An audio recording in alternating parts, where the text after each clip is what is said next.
So in undertaking make or buy decisions, we have to consider both quantitative and qualitative factors. Quantitative factors are the factors that can be used, that can be quantified in terms of money to actually judge which of these options, either make or buy, is cheaper.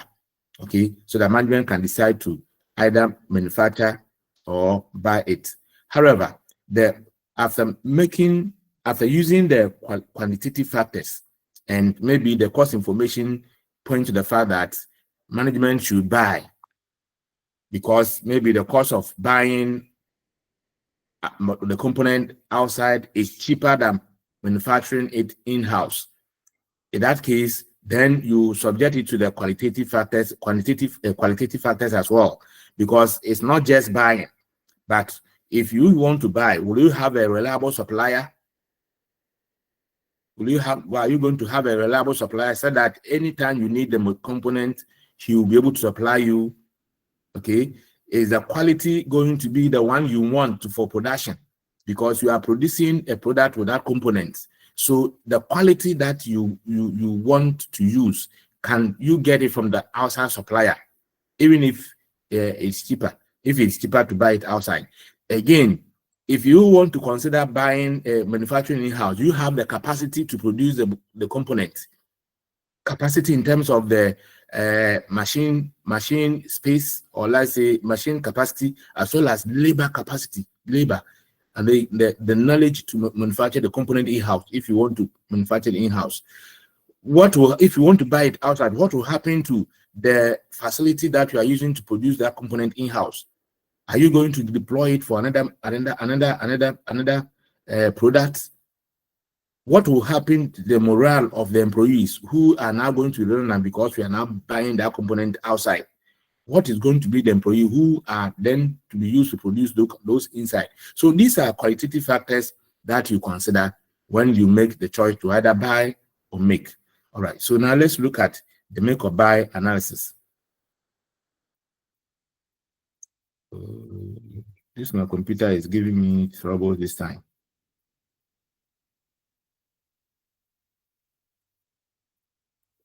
Okay, so make or buy decision, or make or buy analysis and opportunity cost. So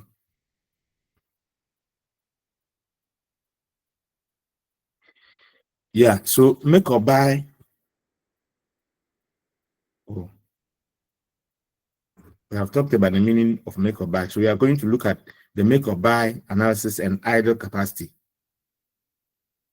Now, make or buy analysis is made to decide whether management should produce a component or buy the component. The major factors to consider are the differential costs of the make or buy alternatives, and what will be the alternative use of the idle capacity. In deciding to make the component, the relevant costs would be the relevant costs would include the variable costs, and these variable costs are the direct material, direct labor, and variable overheads, and those fixed costs which are avoidable. So in making make or buy decision, we definitely look at the differential cost between the option to make and the option to buy. So the cost incurred in the various options here is the relevant cost, and the relevant costs we're going to consider are the direct material, direct labor, and variable production overheads. These are direct costs of the options, and we call them the relevant costs. Also, we include avoidable fixed costs. If fixed cost is avoidable, remember that we have said that if fixed cost is avoidable, then it's also a relevant cost. So we are not going to consider any cost that is irrelevant, because the option to make or buy will not be affected by any irrelevant cost. So what we are going to consider in making such decision is the relevant cost, and then so we are going to we are going to see the relevant cost of make, which includes the relevant cost of material, relevant cost of labor, relevant variable overheads, and any avoidable fixed costs.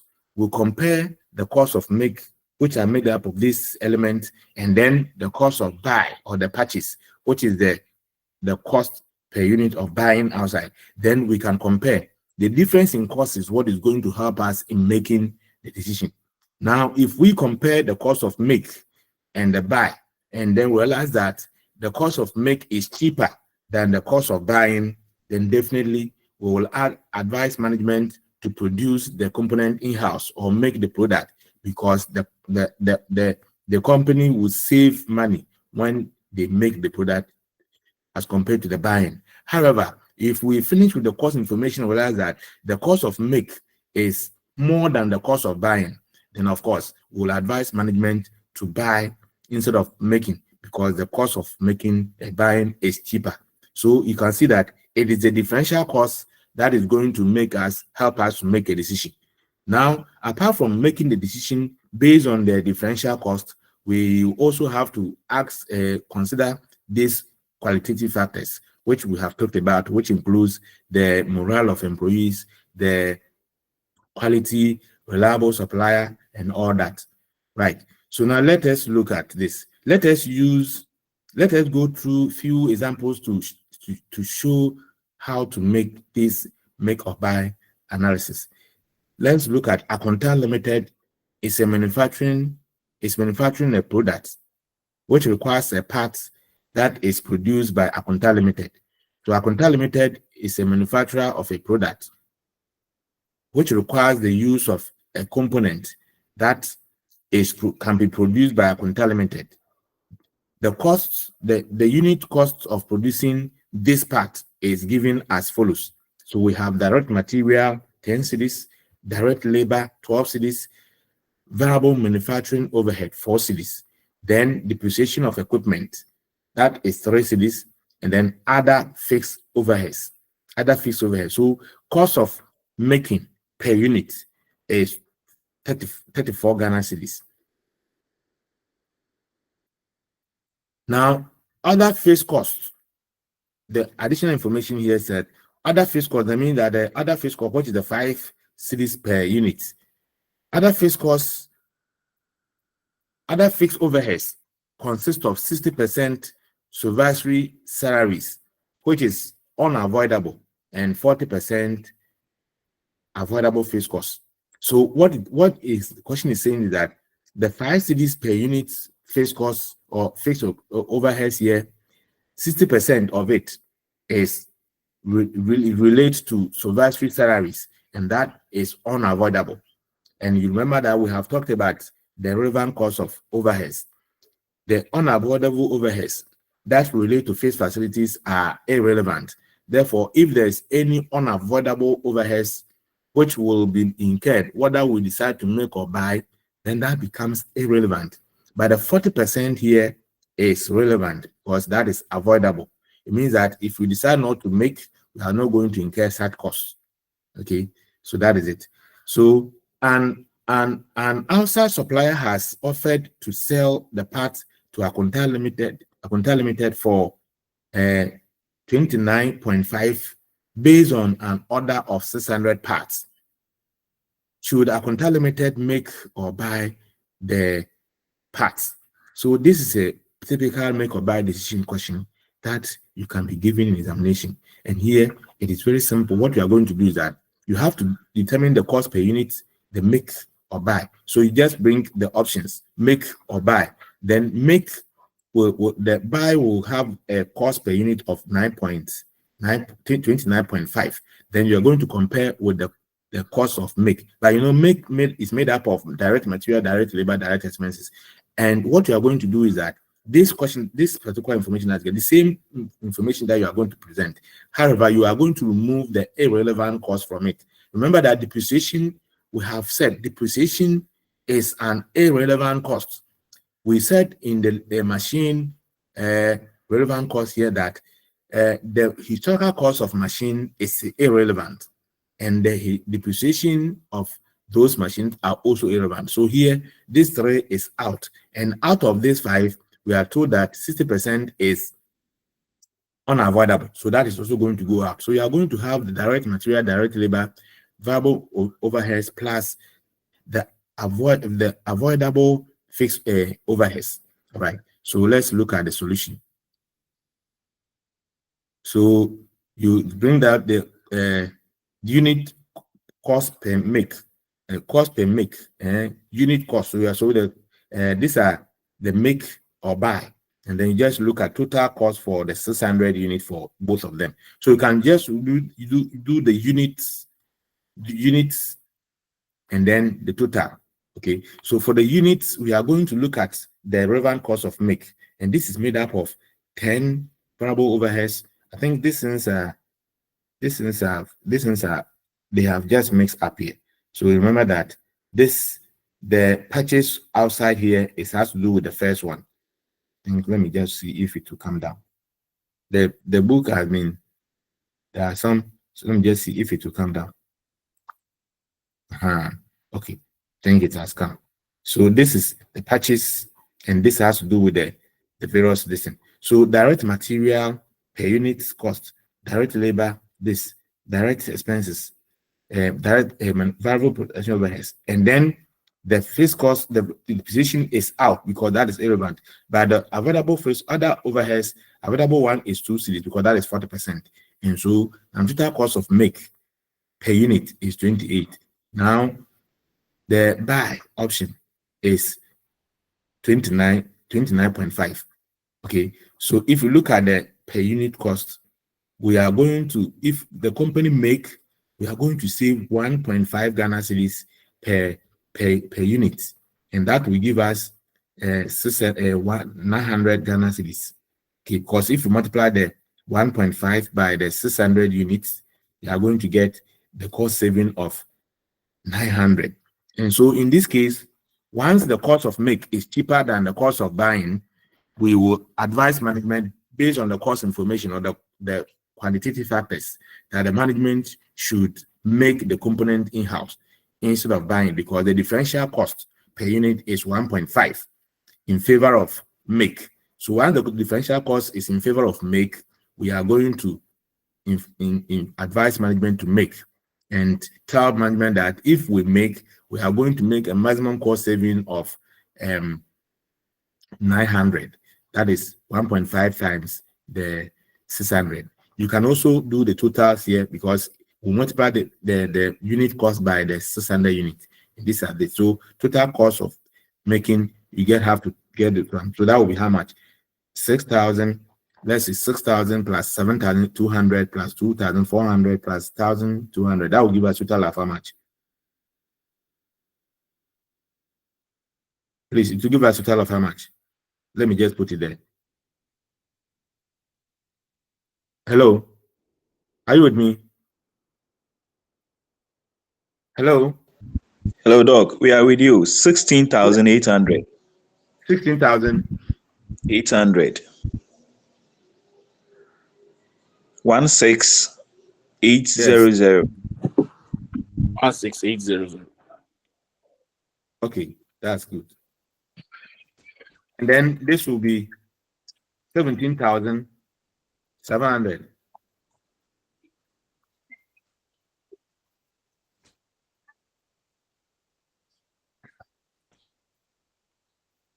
So if you look at the difference between the two, it's 19,000. It's 800. It's 900. And so the comment is that the depreciation of equipment is not a relevant cost because the equipment has already been purchased and therefore represent a sunk cost. So the depreciation is a sunk cost because the cost of the machine has already been purchased. The depreciation charge is just a spreading of the depreciable amount of the asset over the useful life. So that is irrelevant. So versus salary, which is also unavoidable, is also not a relevant cost. So in make or buy decision, we are going to only consider the relevant cost for the option of make and compare that one with the purchase, the purchase outside, and we see which one is cheaper. So what is going to help us know which one is cheaper is the differential cost. So if you look at the unit cost, the differential cost per unit is 1.5. If you look at the total, the differential cost is what? 900. And so these differential costs are in favor of make.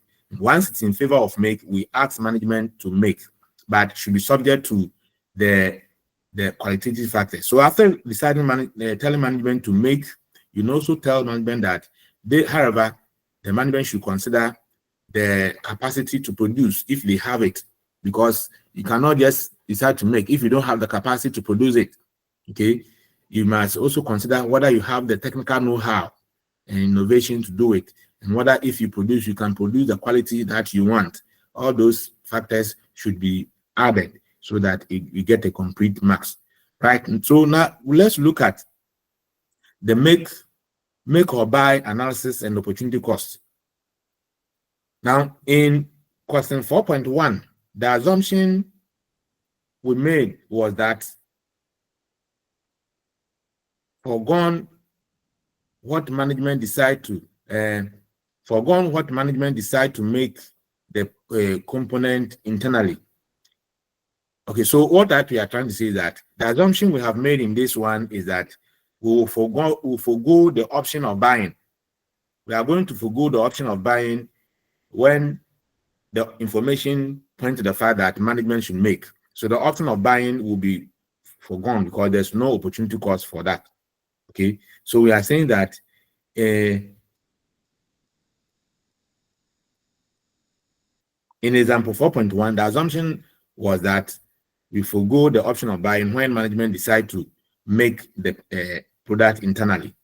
Now, would the decision change if the facility would be used in some other way? See, so now we have idle facility which has no alternative use, has no opportunity cost. Its opportunity cost is 0. However, the facility would not, if the facility will not sit idle, but could be used in some other way, the facility has an opportunity cost, and this should influence the decision. So what we are saying is that if management has the facility to manufacture the particular component, okay, and if we decide to buy the component outside, there won't be any alternative use for those facilities, then it means that facility do not have opportunity cost. So then it will sit idle. So an idle facility that has no alternative use has no opportunity cost. So if we have the facility to manufacture a particular component, and then if we decide to buy that component from outside, and that facility will not have any alternative use, then that facility has no opportunity cost. However, if that facility can be put to other use or can be used for other project, and that means that that facility will not sit idle, then it means that that facility has an opportunity cost, and therefore this information about the opportunity cost of the facility will influence our decision to either make or buy. That's what we are saying here. For example, in this situation where we have decided, we have seen that the differential cost is in favor of make, and therefore we advise management to make the component in-house. Let us assume that if this facility could be used for another product, and that product will give us additional contribution, that will be 5 cedis. That will be more than the 1.5. That is going to be, let's say, 3 cedis. If you are going to have, we can use the facility here to produce another product that will give us 3 cedis instead of 1.3 or 1.5. Is that going to influence our decision to make or buy? Of course, yes, because if you compare the difference in cost, which is 1.5, and we can produce another product with this same facility to give us 3 cedis, it means that the company is going to be better off when we buy it outside and use the facility to produce the other product. So definitely our decision is going to change, because the new product we are going to use the facility to produce can give us a contribution that is going to be more than the cost saving for this make. Therefore, we are definitely going to buy and then use the facility to produce the new product. So that is the alternative use of the opportunity cost. Okay, so now let us assume, like, let us assume in example 4.1 that we did that the facility would not sit idle, but will be used to manufacture and sell 600 units of a product K at a price of 32 Ghana cedis. Okay. And the same labor force would be required to manufacture product K.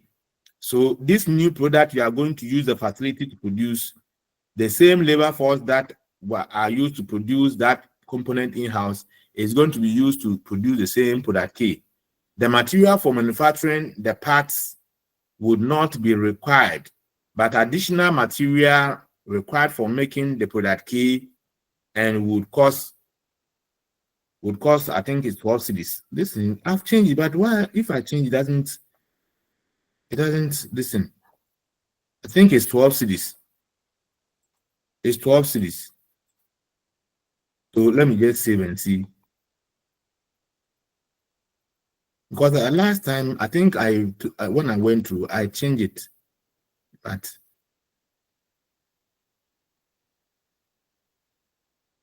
okay. So we are saying that the material that was used in producing the components that is in the question 4.1 will not be required, but additional material required for making the product K and would cost 12 cedis per unit. Okay, then variable manufacturing overhead, depreciation of equipment, and other fixed overhead would remain unchanged.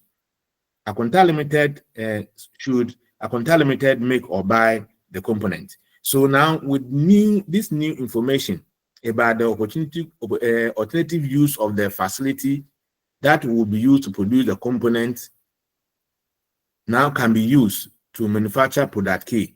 With this new information, will this affect the decision to make or buy? In the first one, we said management should make, because the differential cost of 1.5 per unit or the 900 Ghana cedis in total was in favor of make. But now, if we now use the facility to produce this new product K, will it affect our decision to make or buy? So now let's look at the solution, and then you can easily understand it. The variable manufacturing, so those are information. So we said that the sales from this new product is going to be 600 units times the cost per selling price that we give. That gives us 19,200 Ghana cedis.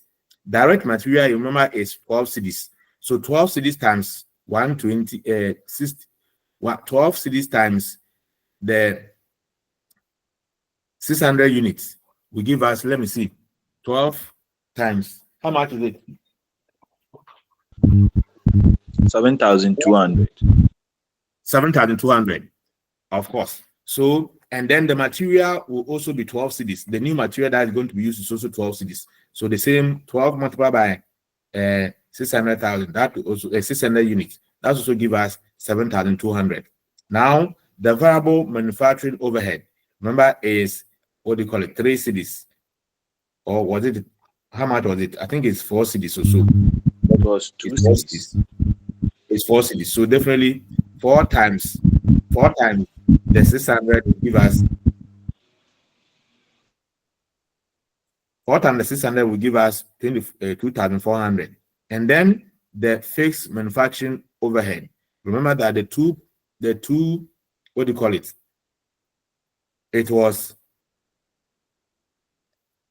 5 cedis, but there is a 2 cedis aspect that is going to be, so that becomes, so this one's supposed to be, it's 12,000. It's 1,002.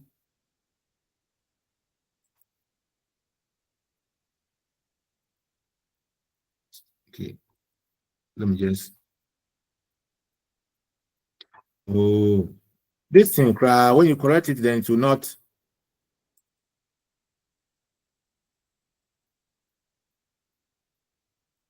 Well, I'm just trying to reduce this one to 1,002.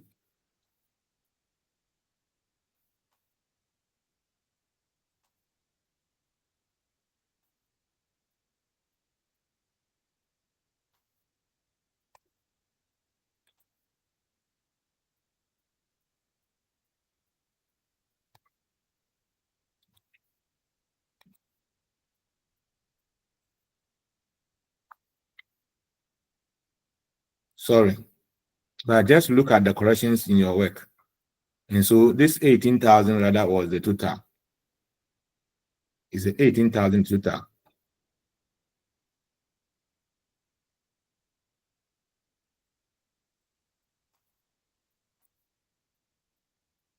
So let me remove this 12,000.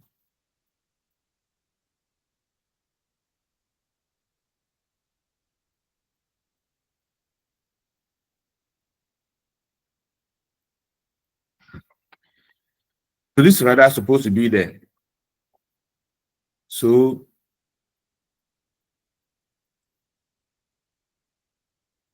let's look at underline it. Let's underline it. There's a lot of mistakes in the work.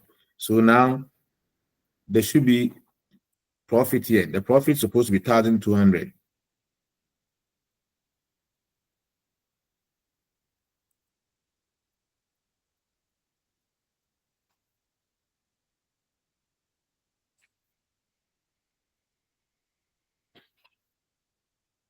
Okay, so let me just undo.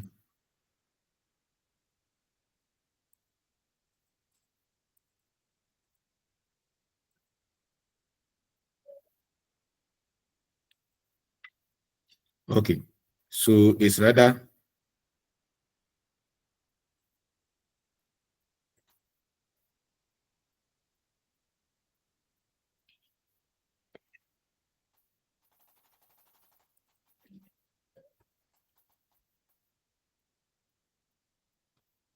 okay.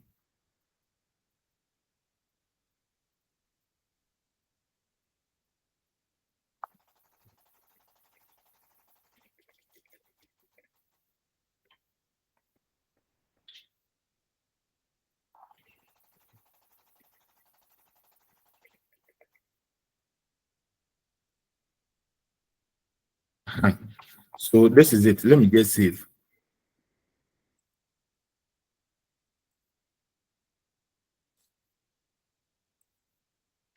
So this is how it is. So you can see that now if we use the facility to make this new product, we are going to have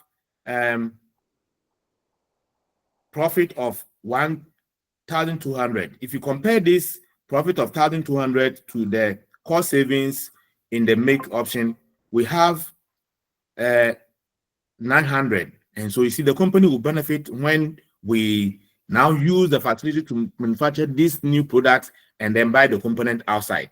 The company's profit is going to increase by 300. And so that is why we are saying that the option will change if the facility will not lie idle, but will have an opportunity cost. So the opportunity cost of using the make or buy will be to use the facility to produce new product, and we'll look at the differential cost. The differential cost saving here is that you look at the 900 cost saving we have when we manufacture the part in-house, and then this new profit you are going to make when we use the facility to produce the new product. Now we are going to be better off by 300. That is 1,200 here minus the 900, and therefore management will decide to buy the components from outsiders and then use the facility to produce the product key that will result in additional profit of 300. So that is that. Now let's look at self-assessment question here. Kofi K Limited currently produces 1,000 units of a product or of a part per annum with the following cost structure. So we have the direct material, direct labor, variable overheads, fixed overheads. Now, total cost of the 1,000 cedis here in here. So you can see that now a supplier is negotiating to sell the 1,000 units to Kofi K Limited at 25 Ghana cedis per unit. Should Kofi K Limited make or buy the parts? So what we are going to do is simply just determine the cost of make or buy. You can just do it in units and in total, and then compare what will happen, whether we are going to save costs when we make, or it's going to be better off, we are going to be better off when we buy, and then you advise management appropriately. So here the material cost, the labor cost, fixed overhead cost, unless you are told it is the part is unavoidable. If you are not told it's unavoidable, assume that it is irrelevant. So therefore, we are going to this question. We have not been told whether part of the fixed cost is avoidable or unavoidable. So we assume that the whole thing is unavoidable. So you need the cost of producing will be now 8 plus 10 plus 5. And that is going to be how much? 8 plus 10 plus 5. 8 plus 10 plus 5. 23. That is, if it is 23 per unit, if you compare to the 25 per unit for the buying, of course, your decision will be to tell management to make, because we are going to be able to make it at a lower cost of 23 than buying from 25. And so the differential cost of 2 per unit is in favor of make. You can just determine it in total, or you multiply the 2 by the 1,000. So it means that we are going to, the company is going to be better off in terms of cost savings by 2,000. Okay, that is 2 times 2,000 here. That's going to give us 2,000. If you look at the total approach, you are going to also get, because if you take this out, if you take the 6,000 out, it means that the cost of making is going to be 23,000, and then the make of the cost of making will be the 25 times the 1,000 here. That's going to be 25,000. So 25,000 compared to 23,000, the company is going to save 2,000.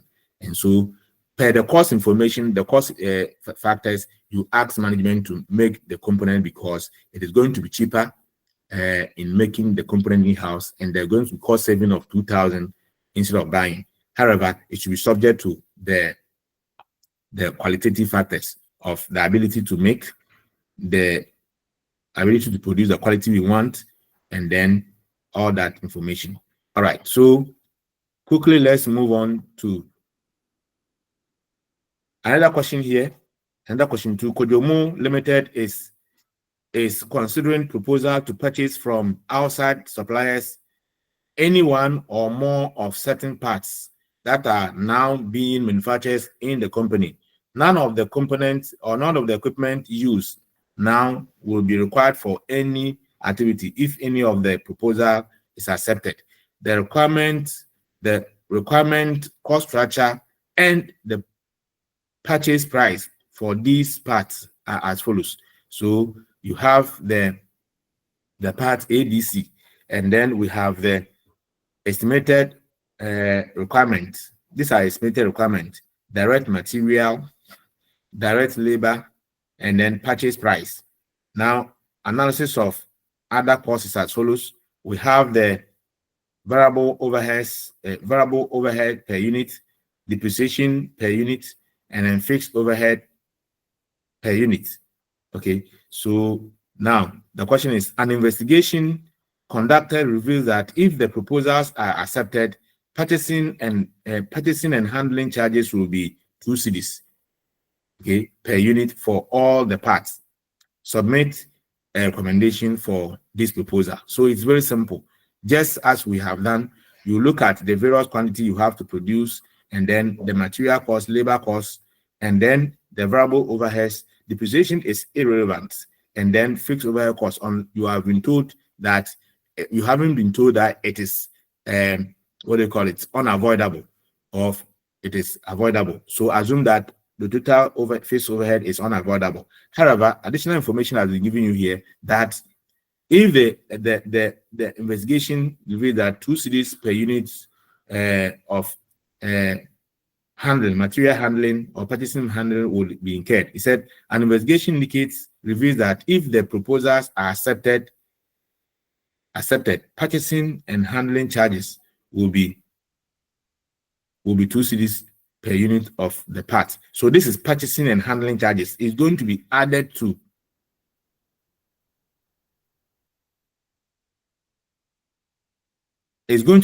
the purchasing, because if you are buying outside, that is where we are going to incur the purchasing and handling charges.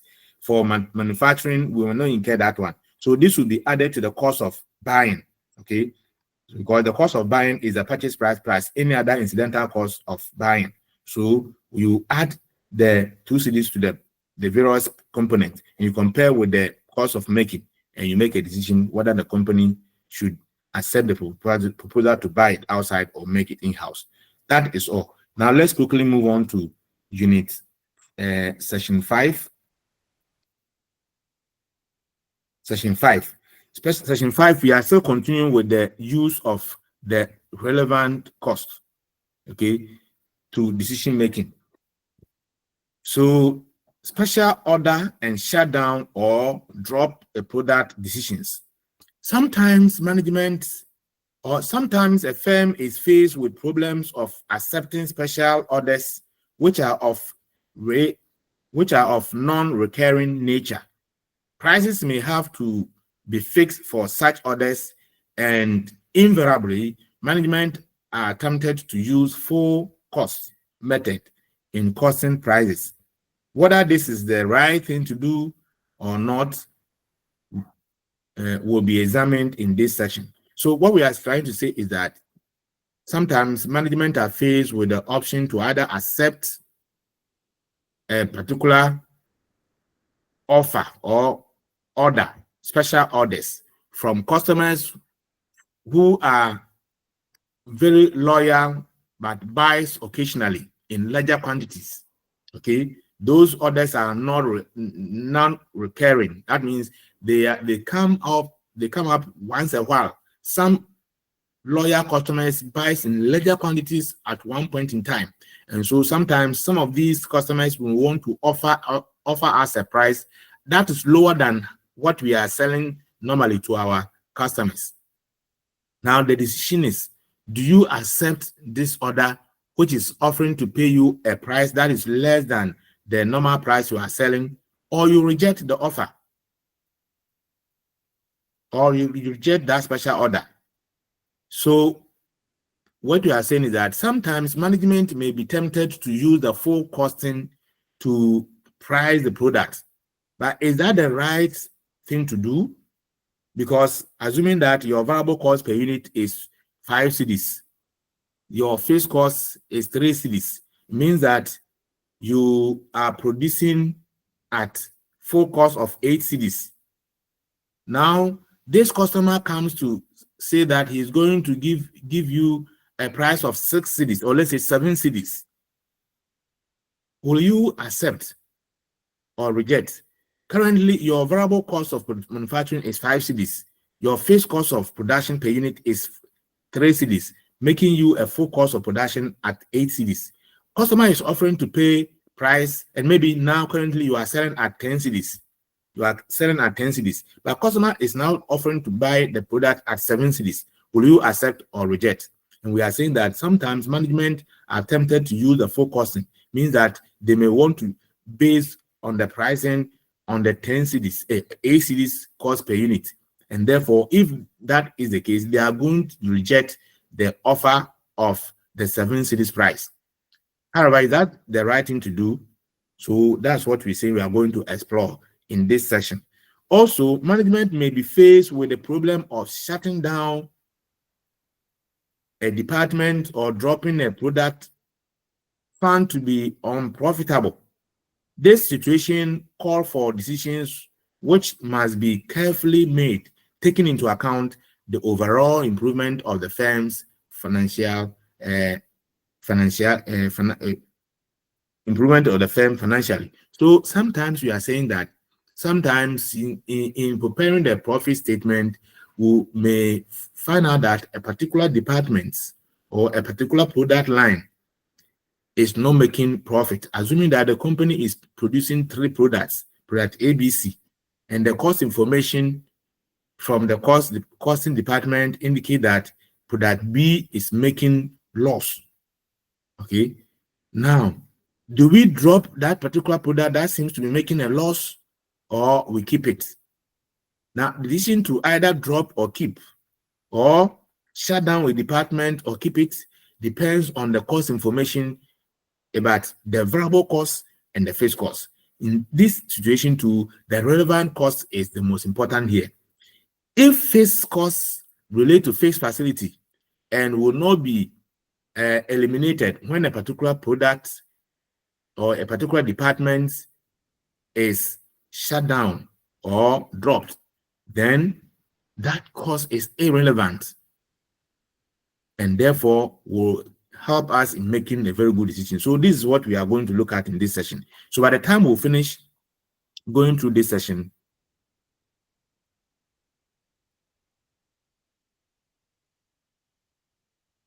you should be able to prepare a statement to advise whether a special order should be accepted and to quote a reasonable price, and also prepare a statement to show whether to shut down a department or drop a product.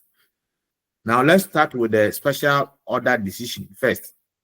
As we indicated in the introduction or overview, management sometimes are faced with the problem of accepting or rejecting a special order which are not recurring when there is idle capacity, when there is idle production capacity. The contribution approach is very useful in situations like this, in deciding whether to make, in deciding whether to accept or reject the offer. So what we are saying is that when sometimes or when management are faced with this option or this decision to either accept a product, accept a special order or reject it, sometimes we use, or the contribution approach is what we use. Okay, and the contribution, remember that contribution is contribution approach is where we take variable cost from the selling price to get contribution.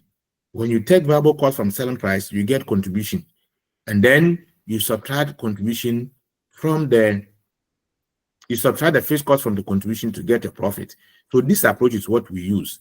Once the product or the price the customer is offering is going to give us a positive contribution. Hello. Good morning.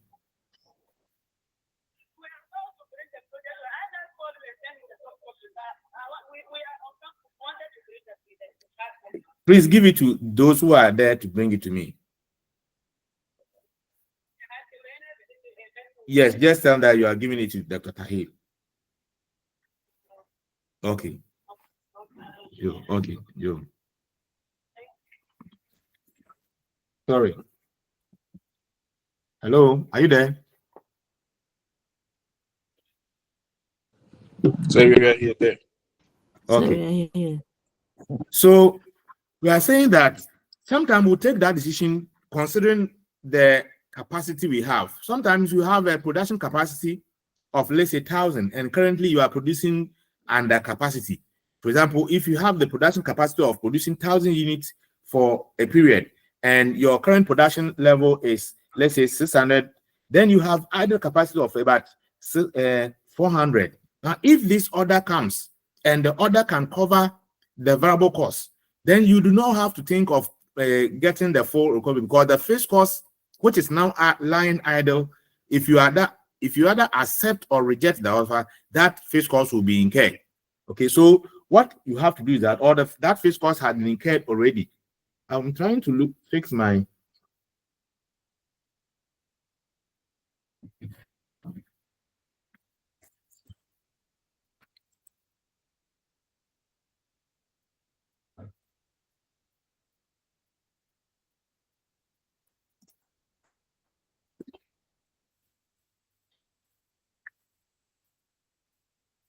My battery is going low, and I want to.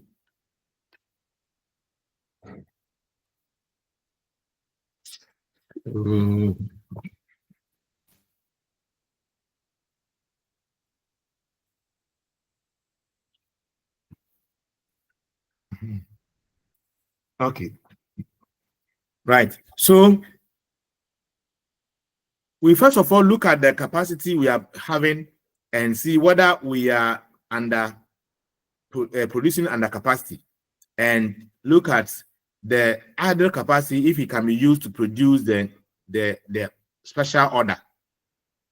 One that is established, Then we'll look at the price that the customer is going to give us.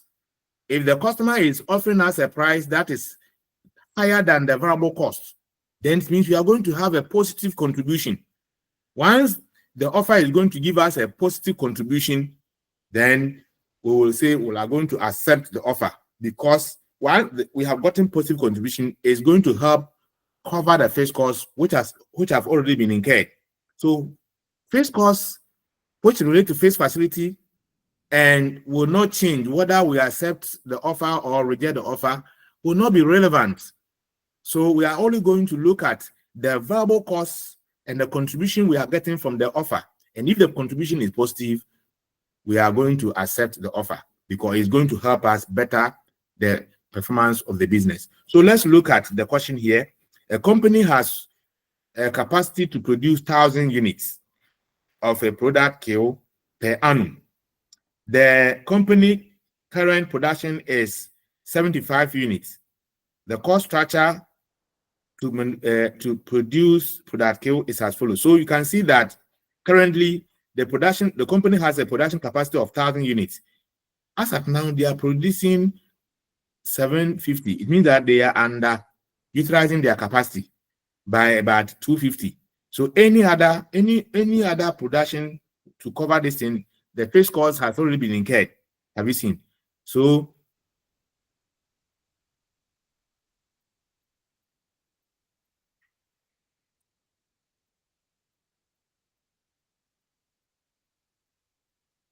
additional cost is direct material, direct labor, variable overheads. That is 12 cedis. Now the annual fixed costs are 3,000, and the selling price per unit currently is 20 cedis. The company receives an offer to buy an additional 200 units at a price of 14 cedis. So you see, the customer is offering, or the offer is of the special order is offering us a price of 14 cedis. If you compare 14 cedis to the normal selling price of the product, that is 20 cedis. We are way below our normal selling price.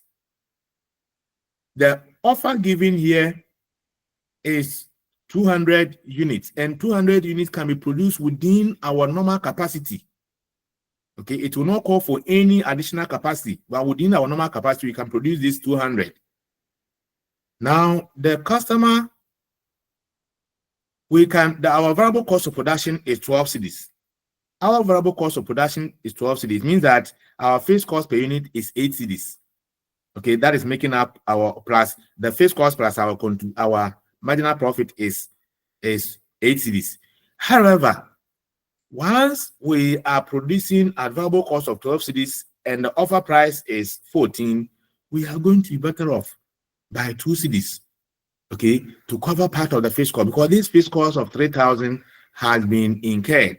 And whether we accept this 2,200 units or not, this 3,000 have been incurred, and so it is irrelevant. Okay, so just look at the solution. There are two options. You can just make it the performance of the business with the offer and without the offer, and look at the difference in terms of the performance. So with the offer, we are going to look at the selling price plus the new the total sales of the business plus the new order to give us the total sales for with the offer. Now, without the offer, that is our normal operation. It's going to be our 750 times that 20 cedis we have, and we look at the profit from that, and then we look at the profit with the offer and we compare. Okay, so now if you look at it, this normal sales is 700 times the 200 the 20 cedis, and that is without the special order. Without the special order, our normal sales is the 250 times the 20 cedis, and that is 15,000. This is with the offer will be the same, but with the offer, we are now going to increase the sales by the 200. So 200 is going to be additional sales times the price the customer is offering, 14. That gives us this. So our sales with the offer will be 17,800, and then without the offer is, what do you call it, 15,000. Now the difference in sales is the 2,000, the additional sales. Now let's look at the variable cost. We are now going to look at the variable cost. So the variable cost here is going to be, now without the offer, it's only the cost per unit, variable cost per unit times the 750. But with the offer, it's going to be multiplied by the 900, because it's going to be multiplied by 950, because we have 750 plus the 200, that is 950. So if you look at the unit price of material, or unit cost of material, 4 cedis, unit cost of labor 6 cedis, and then overheads is 2 cedis. So to get the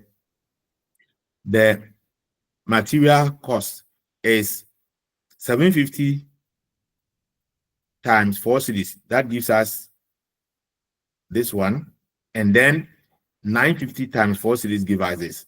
Now for labor is going to be 750 times 6, giving us this, and then 950 times 6, giving us this. Then for overheads is going to be 750 times 2, giving us this, and then 950 times 2, giving us this. So total variable cost. Remember that the fixed overheads is irrelevant. So the total variable cost for each of them, the differential costs are going to be different here. And so you look at the total variable cost and the differential cost. Now, if you compare the profit contribution per unit has increased with the offer than without the offer by 400. And so this tells you that if we accept the offer, the company's profit or contribution is going to increase by 400, or the profit is going to increase by 400. And so even though the price the customer is offering, or the special order is offering, is less than the normal price we are selling, but because our variable cost is less than the selling price, we are going to accept the offer. So that is it. Now the solution seems to be information overload, and an alternative solution is given. So these are two ways of doing it. You can do it with a special order, without a special order, and look at the difference. But you can simply just do it this way. The same mark will be given to you when you apply this one. We are just going to look at differential revenue, incremental revenue against the incremental cost. Because in our normal operation, there is cost we are incurring, there's revenue we are making, and so our profit is that.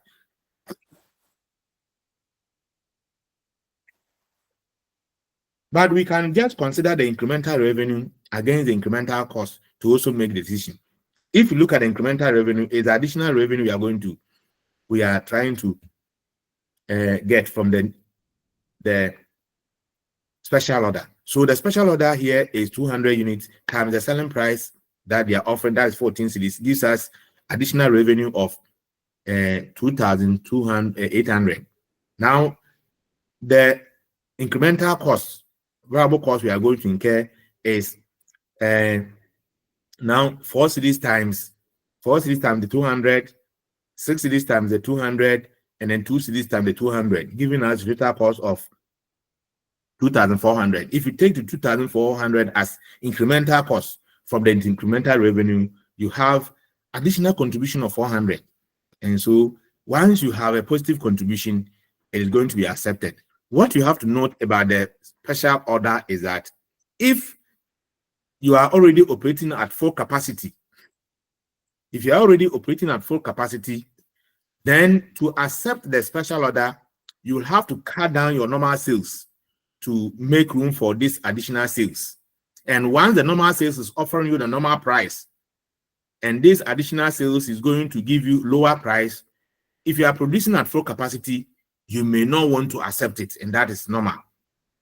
Also make sure that, also note that if your variable cost you are incurring is more than the price the customer is going to offer you, then you are going to have a negative contribution, and therefore that will not be any reasonable decision for any management to take when you are going to accept a price to produce at a negative contribution. Okay, so if the selling price the offer is given is less than the variable cost, then definitely you are not going to accept. And also, if you are already producing at full capacity, and then your acceptance of the new special order is going to now mean that you cut down the normal sales to give room for this additional sales. And if the additional sales is offering you a price less than the normal sales, then you are not going to accept that. However, if you are producing under capacity currently, and the additional sales can be produced within the capacity, then once you have positive contribution, you'll have to accept that offer. I hope I've made myself clear.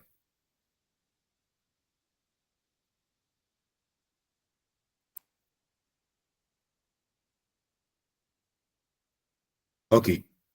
So now let's look at another question. Now let's look at the shutdown or drop a product decision.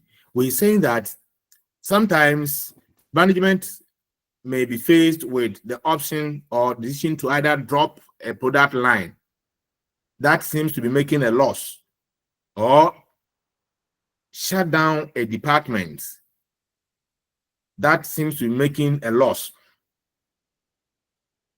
But in making such decisions, you also have to look at the contribution. You have to use the contribution approach, okay, to decide whether you'll be better off when you drop off that product line, or you keep it. So either drop or keep, shut down or keep, depends on the cost information that you have available. If the product or the department has been charged unavoidable fixed costs, and this unavoidable fixed cost taken from the contribution will result in a loss, or this unavoidable fixed cost is more than the contribution the product is making, then it will show a loss. However, if you drop that product line or department, that same fixed cost will be incurred. So if the department or the product is making a positive contribution to cover the fixed cost, then it will not be any good for the organization when you drop it or shut down it. So that's what we are going to look at. Shut down or drop a product decision involves the decision to close a department or drop a product line where the department or product is making losses. Once again, the contribution approach is an appropriate way of taking the decision to shut or not to shut So the fixed cost will continue to be incurred, whether a department is shut down or a product line is dropped. That's what I said. The fixed cost that would be relevant in such situation is the incremental fixed cost. That is the fixed cost that would not be incurred if the department is shut down or a product is dropped, is relevant. So in making shut down or drop a product line decision, management look at the contribution the various product or department is making. And if the department is making a positive contribution, or is making a positive contribution, then the company is better off when we keep it. But we are going to look at the fixed costs, and the fixed costs are two here. We have fixed costs that relate to fixed facilities and therefore are unavoidable. But if there's a avoidable fixed cost, then it means that fixed cost will not be incurred when the product is dropped or the department is shut down. So that is relevant fixed cost. So let's look at the question here. My computer is giving me trouble by moving. I don't know whether my touch is now trying to have a problem. So now let's look at this a question here.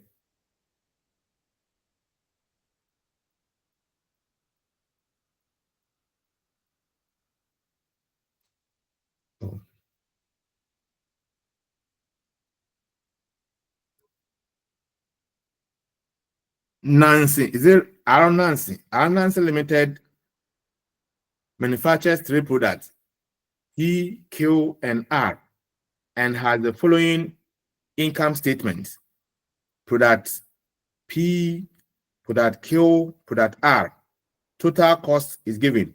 Now we have sales for each of these products, and then the variable costs for each of these products. Then we have contribution. You can see that all the 3 products are having positive contribution. Now let's look at the fixed cost element. We have avoidable fixed costs and unavoidable fixed costs. So for the avoidable fixed costs, if we drop a particular product, that fixed cost will not be incurred, but the unavoidable fixed costs will be incurred, whether we drop or keep the product. Then, so if you look at product Q, the avoidable fixed cost is 440 Ghana cedis or 40,000, and then the contribution is 60,000. So we are going to have a profit of 20,000 if not for the unavoidable fixed cost. But the unavoidable fixed cost is 30,000, and so it seems that product Q is making a loss of 10,000 Ghana cedis. Now, the question is, looking at the income statement, product Q is unprofitable and management is thinking of dropping it. Advise management.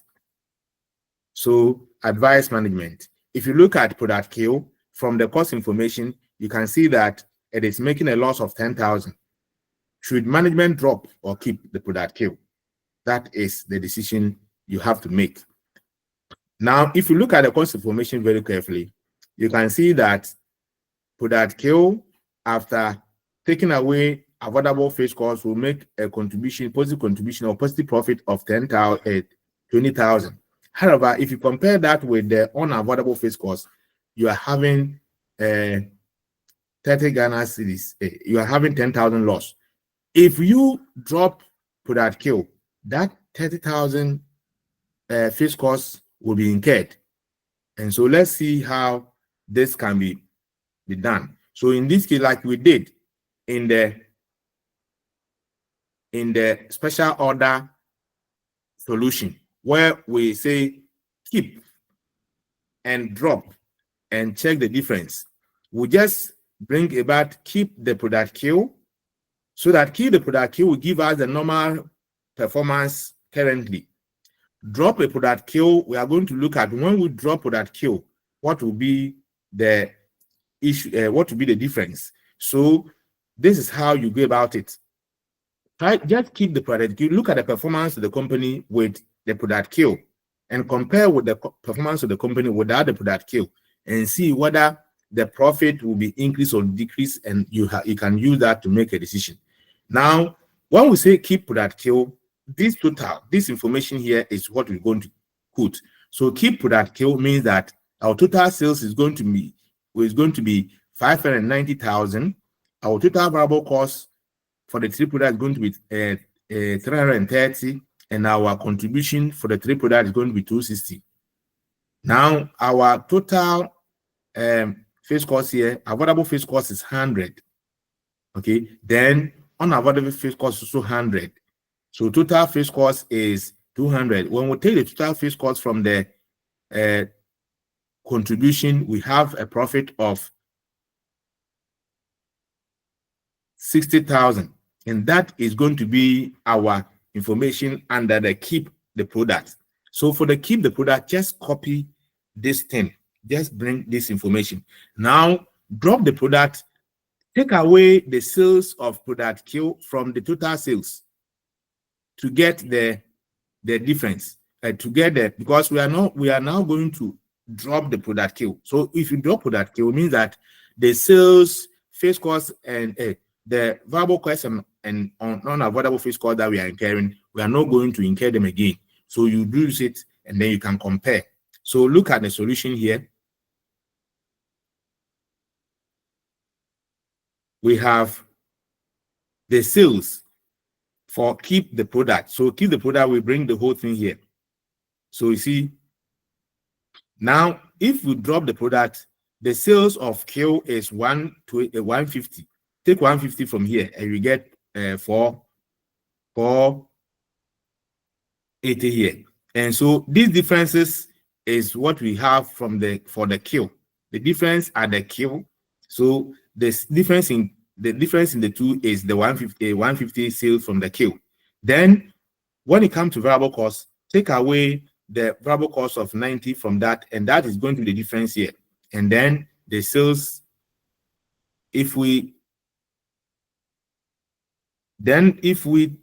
what do you call it, drop kill, the total variable cost will be, the difference here is this, and this is the difference. So we are going to have differences in contribution of 60,000. Okay. Difference in contribution of 60,000.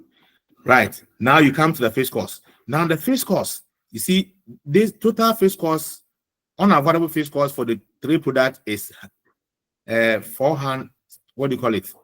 Is 100. Now, if we drop kill, the kill's total fixed cost here, avoidable fixed cost is 40. So you take the 40 from it, and you have total variable cost, avoidable fixed cost of 60. And the difference is that of the kill. Then we come to the unavoidable fixed cost. For unavoidable fixed cost, whether we drop kill or we don't drop kill, all of it will be incurred. So the 100 here will be the same as 100 here, and the difference is 0 here. Now, if you look at the contribution, take the fixed cost of 400 from the contribution, you have positive contribution of what? 20,000 here. Now, if you look at the contribution from keep the product, when we keep the product, the total contribution of the firm, or the total profit of the firm, total profit is 60,000. Now, if we drop kill, we are going to have our profit to now reduce to 40,000. Difference in the profit is 20,000, which means that it can be seen that dropping product kill will result in a reduction in operating profit by 20,000. Therefore, product kill should not be dropped. So if you look at it carefully, if we drop product kill, we are going to reduce our profit by 20,000. And this is as a result of the 30,000 unavoidable fixed cost, which is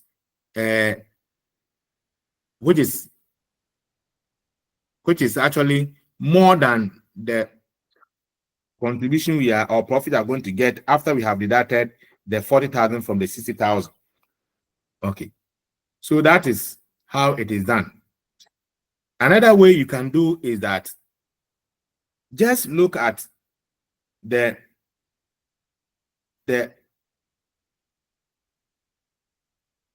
fixed cost here. Okay, you can just look at the kill, and then if you drop it, you see that if you just remove the unavoidable fixed cost, okay, just take kill, and then don't look at the contribution without look at the variable cost only without the unavoidable fixed cost. So if you take kill and remove the 30,000, which is unavoidable, you see that your total fixed cost is going to be total cost is going to be, let's say, 900. It's going to be 90,000 plus the 40,000. If you take it on 150, you are going to get 20,000 positive. So you can even look at the kill itself. Then just look at the relevant cost, which is the variable cost plus the avoidable fixed cost, and then do away with unavoidable fixed cost. You can see that the product is making profit. So two ways, just like we did for the special product, a special order, you can just look at the kill and avoid or eliminate the unavoidable fixed cost, and just keep the variable cost plus the avoidable fixed cost. Total that one, take away from the sales, you are going to have a positive profit of 20 cities, and it tells you that the company is going to be better off when we keep the product by 20,000 than dropping it. All right. Now let's look at some self-assessment question here. A company has a capacity to produce 20,000 units of a product kill, a product TM. per annum. Currently, the company produces at 1,500 units per annum at the following cost. The variable cost per unit is here, the total direct material cost, direct labor cost, and then variable production overheads. These are the variable costs. Variable cost. Now, fixed cost for the period is 4,000 per annum.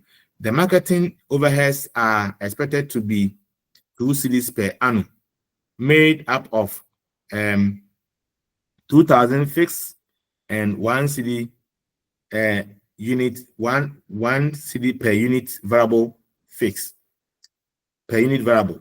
Now, the company normally sells product TM for 15 cedis. The company now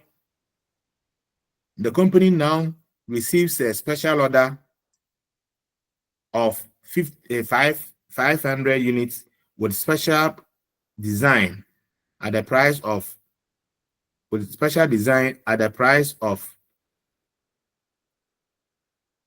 12 cedis. Suppose that a special order will require a further expenditure of 400 to do the special design. Should the company accept or reject the offer? So in this question, it is the same thing that we are doing. Just look at the incremental revenue against the incremental cost, or you can just look at without the special order and with the special order. If you look at without the special order, it means that our sales currently is 1,500 times the selling price of 15 Ghana cedis. Now, minus all the variable costs and fixed costs, we are going to look at the profit you are making. Then with the order, now add the 500 units times the 12 cedis the customer is offering, and now multiply the totals with the difference. Okay, that remember that there's an additional cost that has come in for the special order, which is the 400 for the design. That will also be incorporated. Then you'll be able to look at the cost of making per unit, and then the customer of price that is offering, to see if the customer price is higher than the variable cost we are incurring. Then of course we are going to accept the offer, because we are going to get a positive contribution when we accept. But if the customer price is offering is less than the variable cost we are going to incur, then of course we will not accept it. Okay, because this product is within the capacity of the company. All right. Then look at the product question 2.2. That Kuntu Limited manufactures a special set of furniture that it sells at 450. It currently manufactures and sells 6,000 sets per year, and the manufacturing costs include 170 for materials and 90 cedis for labor per set. The overhead charge per set is 70, which consists entirely of fixed costs.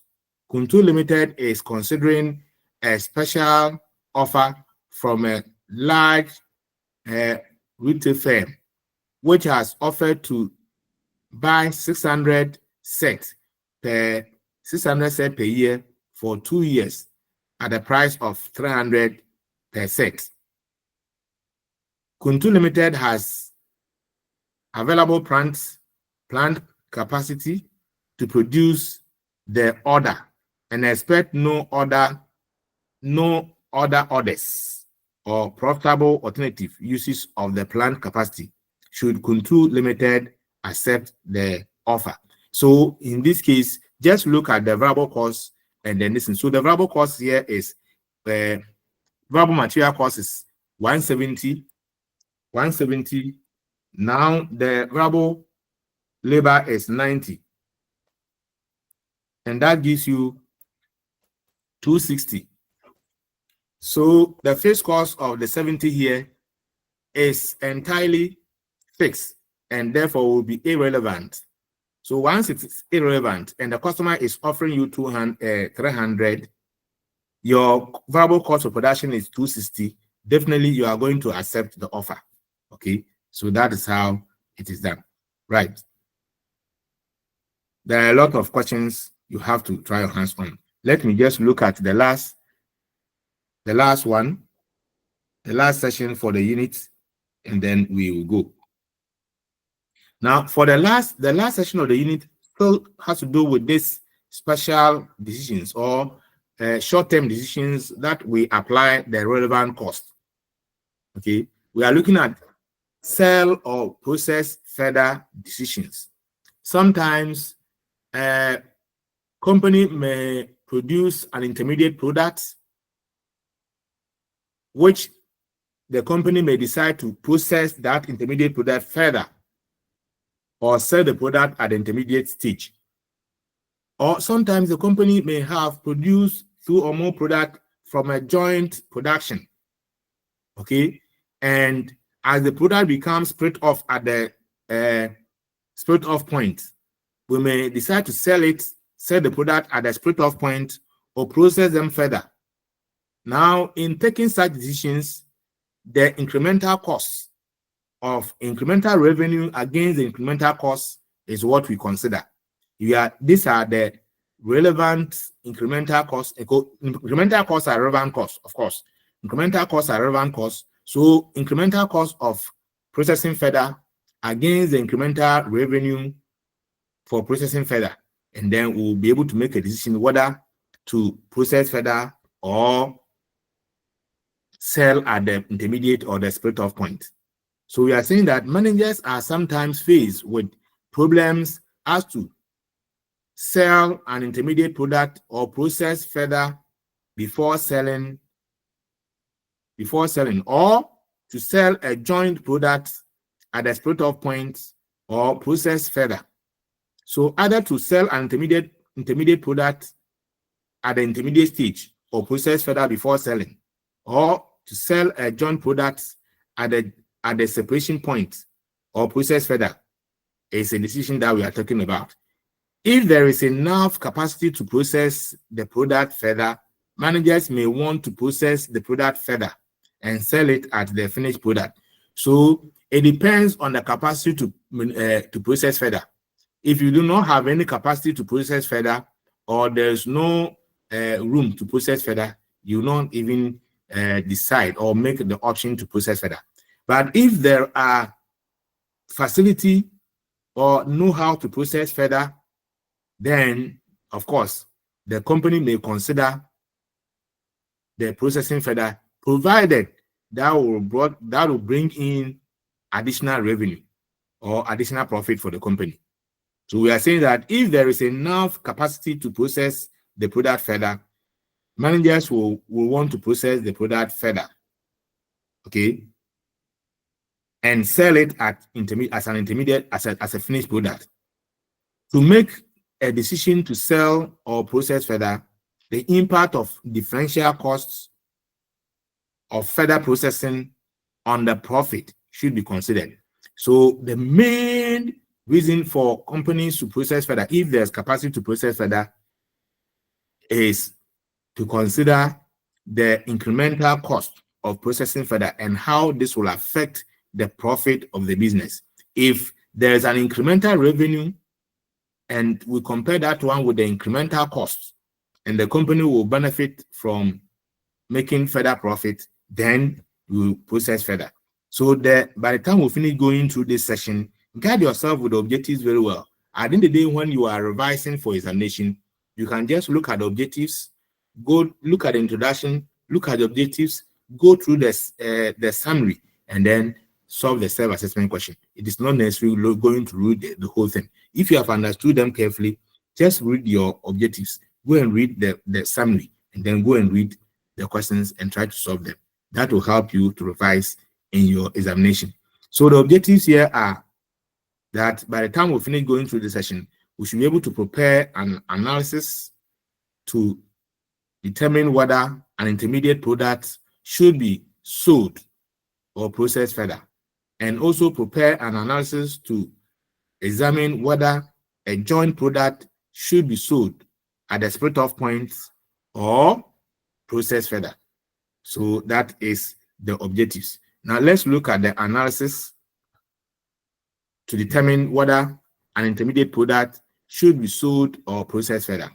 A firm may produce and sell at an intermediate stage.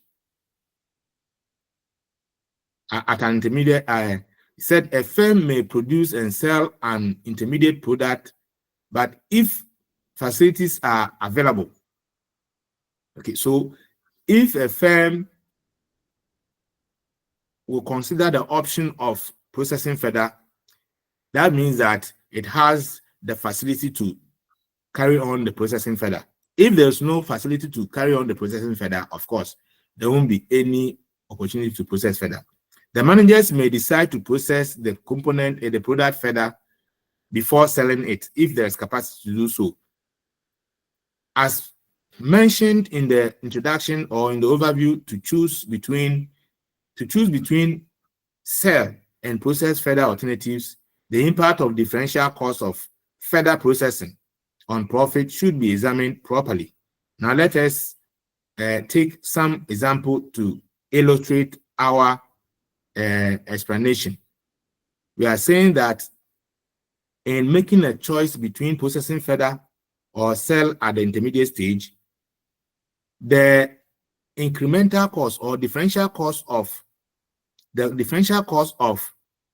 further processing, and we are talking of differential cost here, that is the additional cost you are going to incur for processing further and the additional revenue you are going to incur, you are going to get from selling the finished product, is what is going to help us in making such decision. So now let's look at example 6.1. A company currently produces and sells 10,000 units of an alternative or of an intermediate product Q at the price of 20 cedis per unit. So the company is currently producing 10,000 units of an intermediate product Q, and the selling price for that product is 20 cedis per unit. Now, the variable costs, the following cost estimate are provided. We have the direct material cost per unit, direct labor cost per unit, variable production overheads. Well, then we have fixed cost of 25,000. Fixed cost of 25,000. Now, the company has the capacity to process product Q further. Establish the fact that you have the capacity to process further. Because if you don't have the capacity to process further, you cannot even go into making such decision. So the company has the capacity to process the product Q further into product R, which becomes the finished product, product R, and sells it for 300. So now if the company process the product Q further to product R, the selling price now will increase from 20 cedis to 30 cedis. Now, the additional cost for processing further, additional material costs, additional labor costs, additional variable overhead costs, and additional fixed cost of processing further, we have the fixed cost of 2 cedis, direct labor cost of 3 cedis, variable production overheads 1 cedi, and fixed cost of production 15 cedis. Should the company sell product Q or process the product further into product Q, product R, and sell? So what we are going to do is simply look at the incremental cost of the further processing, or incremental cost, incremental revenue, that is the 30,000 minus 20,000 vis-a-vis the incremental cost of this one. Remember that we are producing 10,000, and therefore, if you take out the fixed cost per unit is going to be this 15,000 divided by 10,000. So that gives us 1.5. So if you look at it carefully, from the unit cost perspective, we have the incremental revenue per unit to be 10 cedis. That is 30 minus 20. That is going to give us 10 cedis.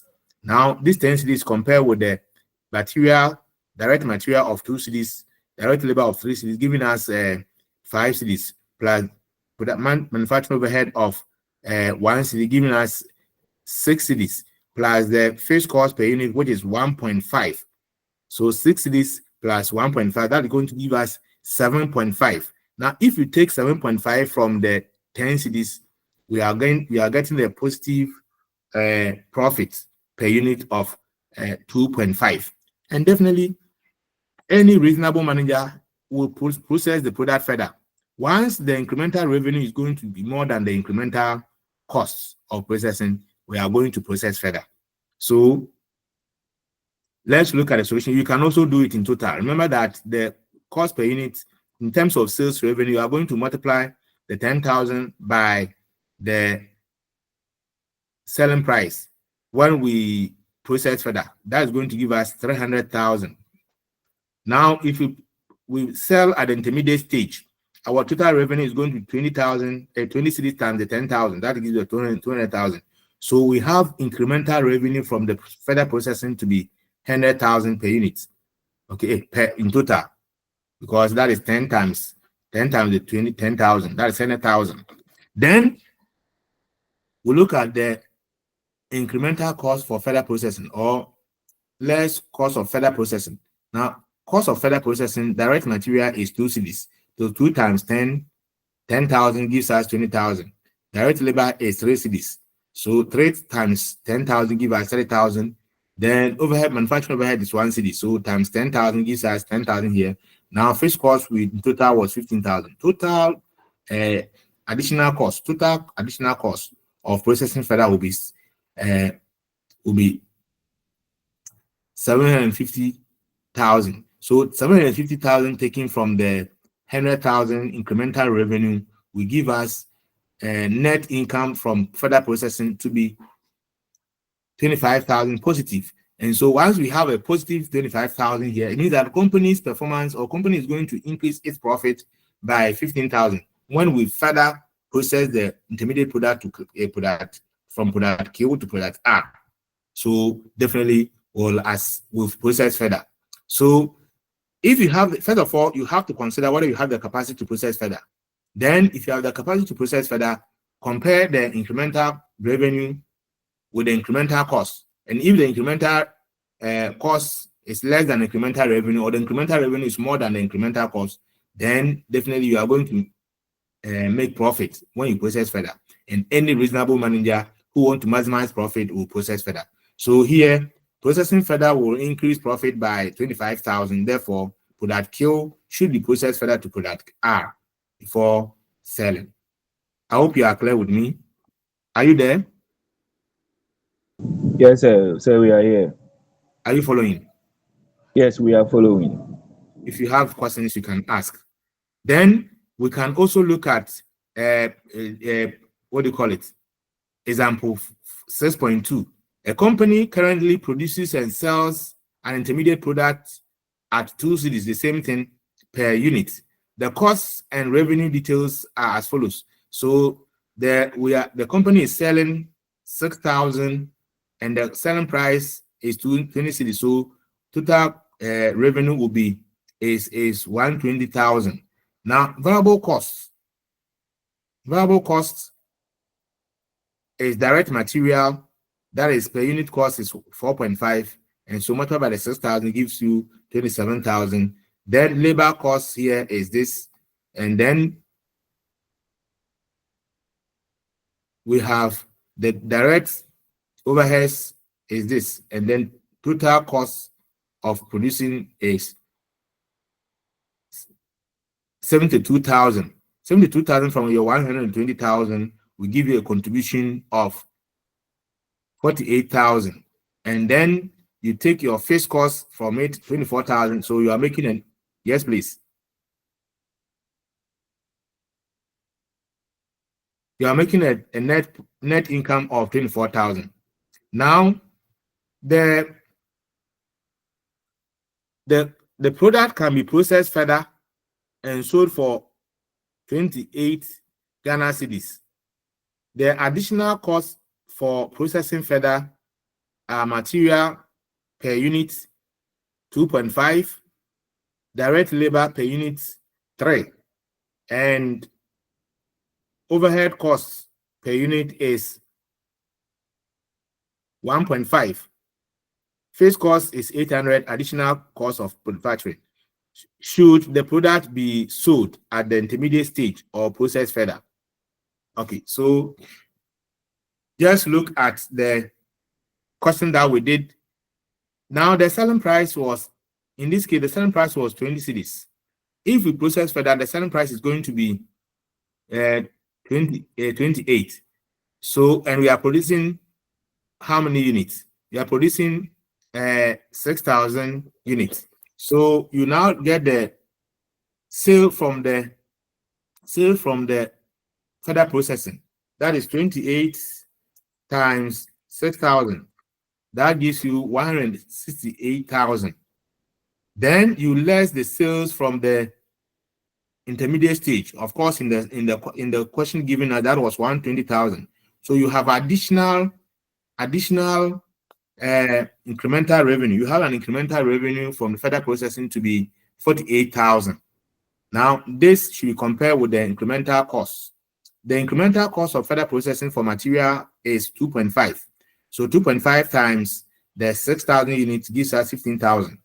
The labor cost per unit is 3. So 3 times the 6,000 gives us 18,000. Then variable production overheads is 1.5 times the 6,000 gives us 9,000.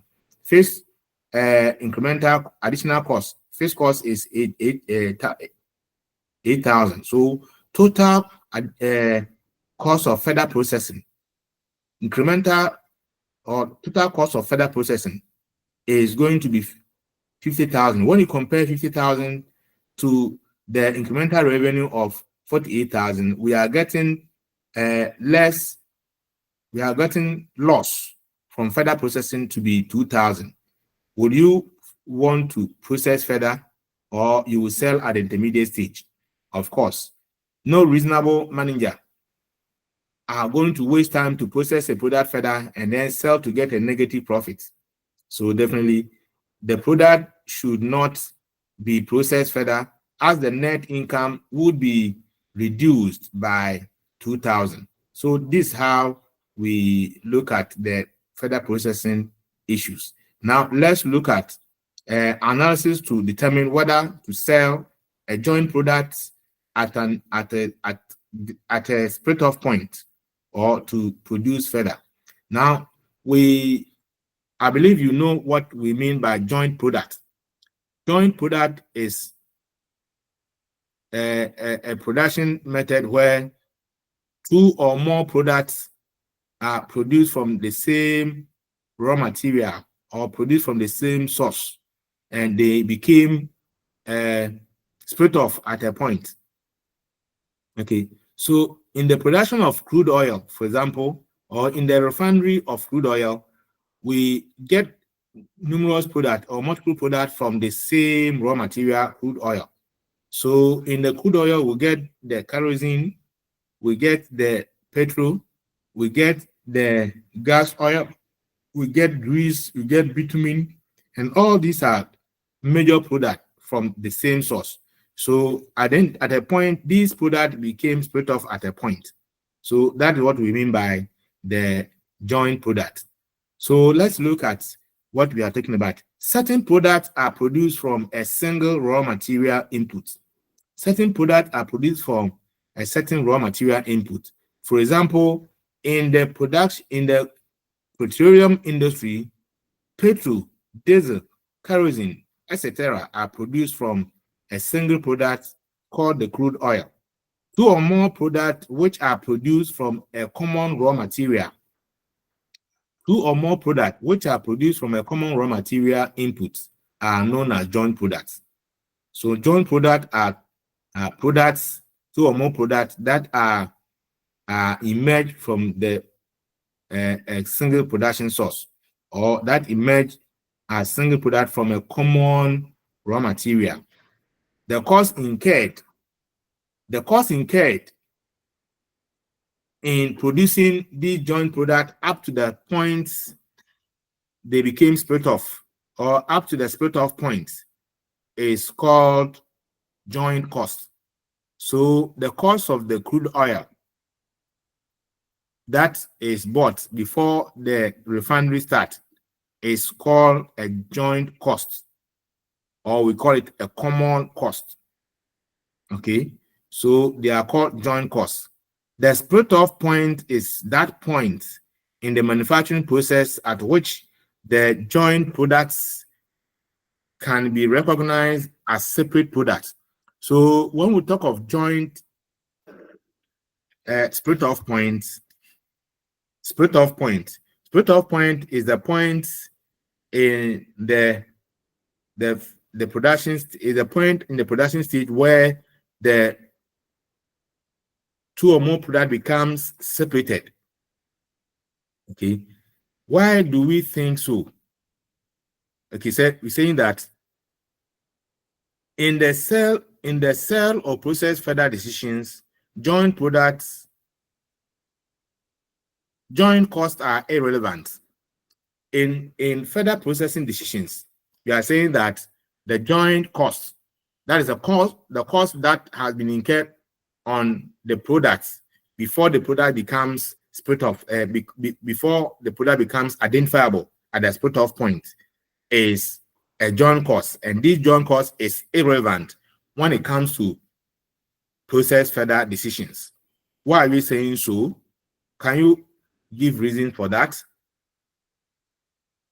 The reason is that at the split off point, the joint costs have already been incurred and therefore are sunk costs.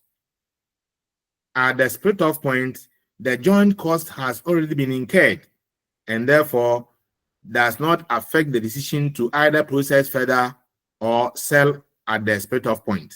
Therefore, we do not consider those costs as relevant costs.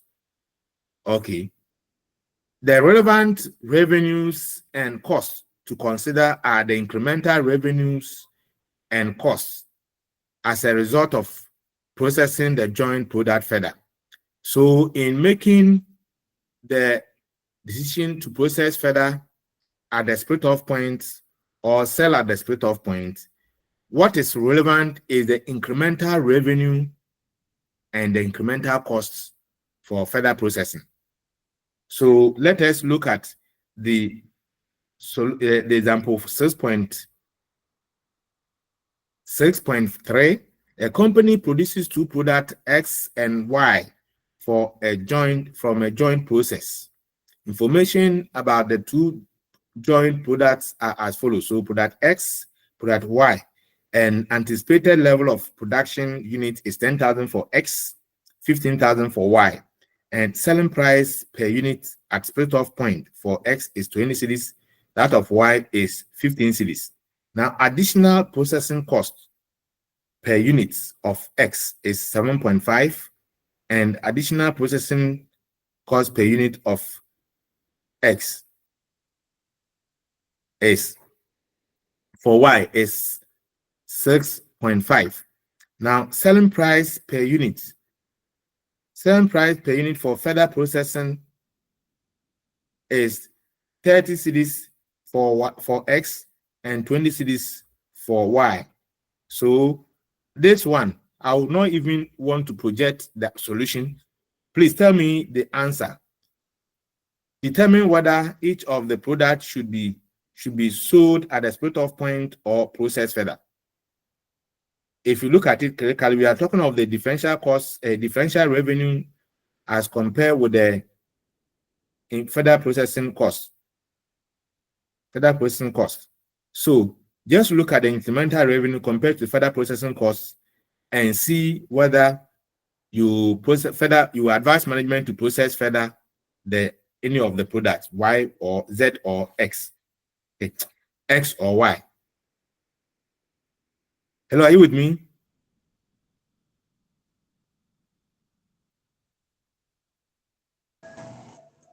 So we are with you. Yeah, so I want to find out from you, which of these products should we process further? Should we process further all of them, or we process further and leave other? So look at the cost. How do we go about saying that you look at the incremental revenue against the incremental cost. Okay. So which one do we process further? So I think we should process product X further Why are and we then saying drop. so? So when you look at it, you will see that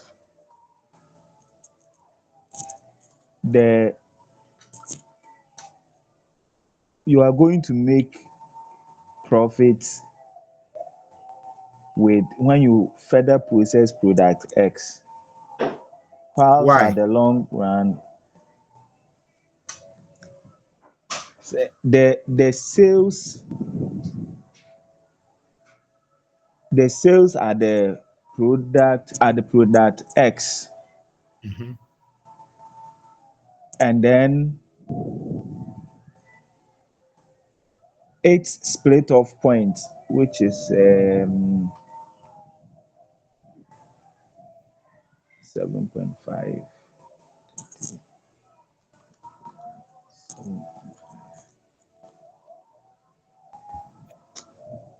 I'm coming on.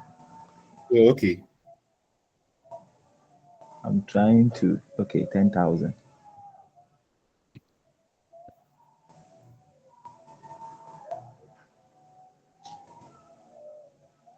Okay.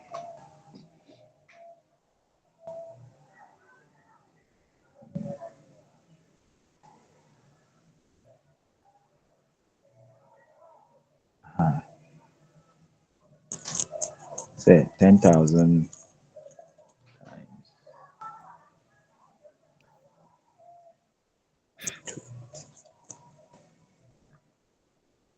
Okay. Say Yes, please.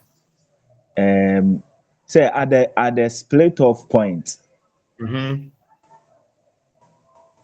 when you multiply the 10,000 by the 7.5, Mm-hmm. you are going to get 200,000. Mm-hmm. When you multiply the 10,000 by 7.5, Yes. you are going to get what? 200,000. Ah, Hey, no, 7.5 by 20, 20,000. by the selling price. Okay. That is 20 Uh-huh. times 10,000. Yes. Okay. You are going to get the 200,000. Mm-hmm. Then the selling price for further For further processing, which processing. is 30. Yes, which is Mm-hmm. 30. When you Mm-hmm. multiply it by the 10,000, you are going to get 300,000. Mm-hmm. You are going to get 300,000. Yes. So the selling price for further processing minus the sales value at the split off point will give you Mm-hmm. 100,000 Okay. Ghana cedis. Mm-hmm.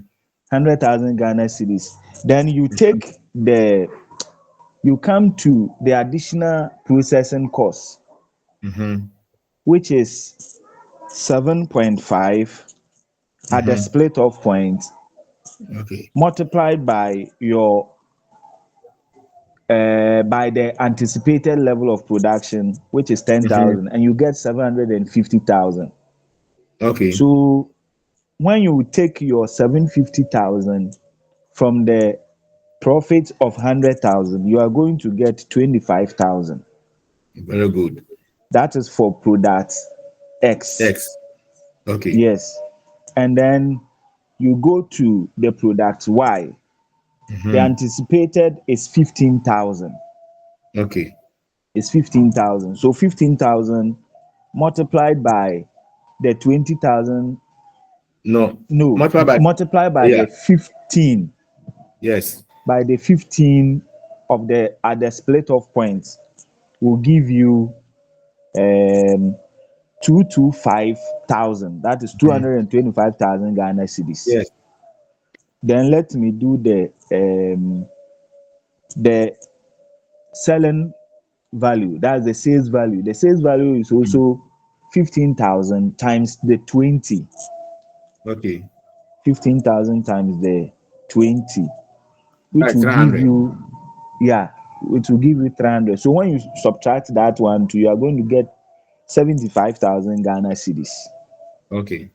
Then you do the additional processing. Mhm. The additional processing, that one will also give you 97,500. So Okay. that is where the problem comes from. You see Mhm. that the additional processing cost is higher than the revenue Incremental revenue. in the incremental revenue. And so to advise management, it means that if you drop product Y, it will be You sell good. it. You sell it at the You split sell of point. product at the split off point, that is good than keeping it. Than processing it. Yeah, than processing it, sir. Use the right way. So Okay, yeah, than processing okay. it. Thank you. What's your name? My name is Andrews JC. Say, Yeah, and you have done very well. You have done very good analysis. So that is how it is. Even if you look at the per unit cost, the per unit cost tells you that the incremental cost is 10,000 for a 10 cedis for 10 cedis for X, and once it's 10 cedis for X, and then incremental cost, additional cost of further processing is 7.5. 7.5 from the 10 cedis will give you 2.5, and when you multiply by this, it tells you that you are making again. But when you come here, if you subtract the 15 cedis from 50 from the further, if you subtract the selling price for further processing from the selling price at the split off point, you have 5 cedis difference. If you compare the 5 cedis difference to the additional cost of 6.4, 6.2, it tells you that you are going to make a loss of 1.4. Okay, so definitely that from the look of things, this thing can come in examination, as objective test. You should be able to, look at it and then you just even don't want to calculate. Just look through and then you can just get the answers. Right.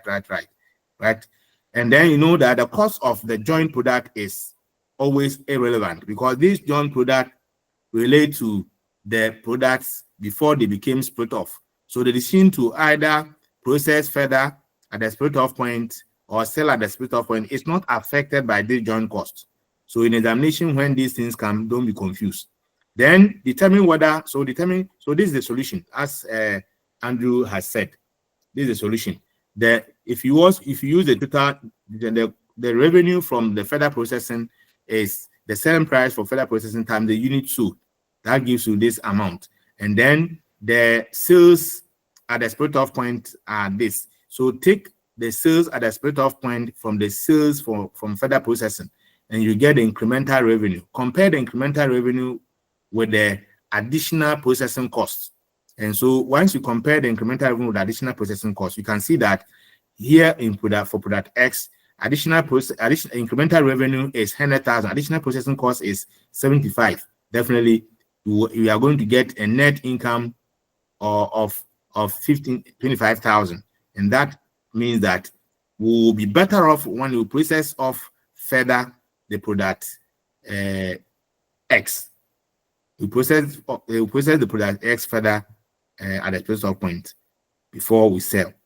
Then for Y, no reasonable manager is going to process further because the cost of processing further is 97,500, which is more than the incremental revenue from the sales, and you are making a loss. So nobody will then advise management to process further. So that's how it is done. Now the question, self-assessment question is here for you to go through. A company produces 3 products, ABC and ABC from a joint cost totaling 180,000. That's a joint cost. Now the product A can be sold at the split off point at 24,000 or processed further at the cost of 32,000 and sold for 78,000. Product B can be sold at split off point for 28,000 or processed further at the cost of 38 and sold for 46. Now, product C can also be sold at the split off point for 40 or processed further at the cost of 30 and sold for 75. Now, determine whether each of the product should be sold at the split off point or processed further. So these are the information. If you look at the sales after processing further, we have them here. And then because it is then take away sales at the split off point, you have incremental revenue here. The incremental costs are here, and therefore the product B cannot be processed further, because if we do, we are making a loss of 20,000. Okay, but for product A and C, it can be processed further. So look at the self-assessment question and solve them, and so we are done. Let's move on to unit 5. Unit 5.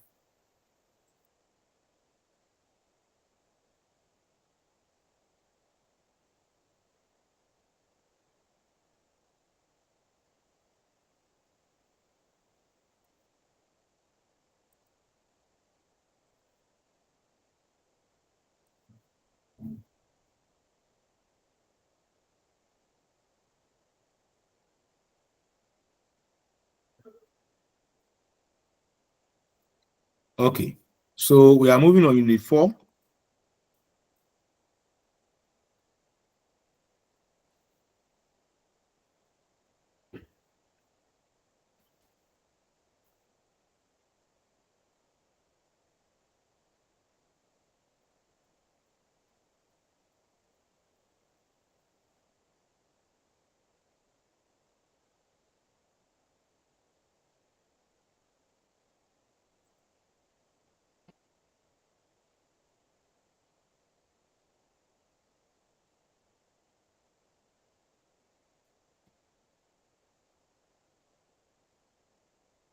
Oh, the computer is now misbehaving. Don't do.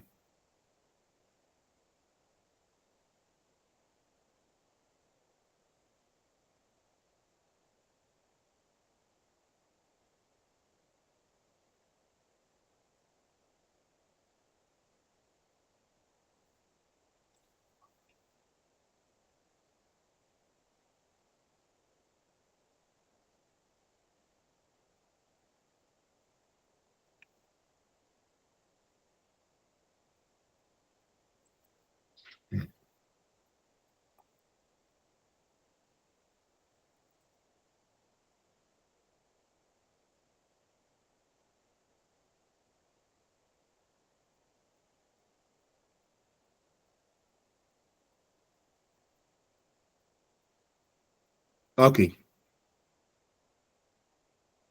Can you see the screen now?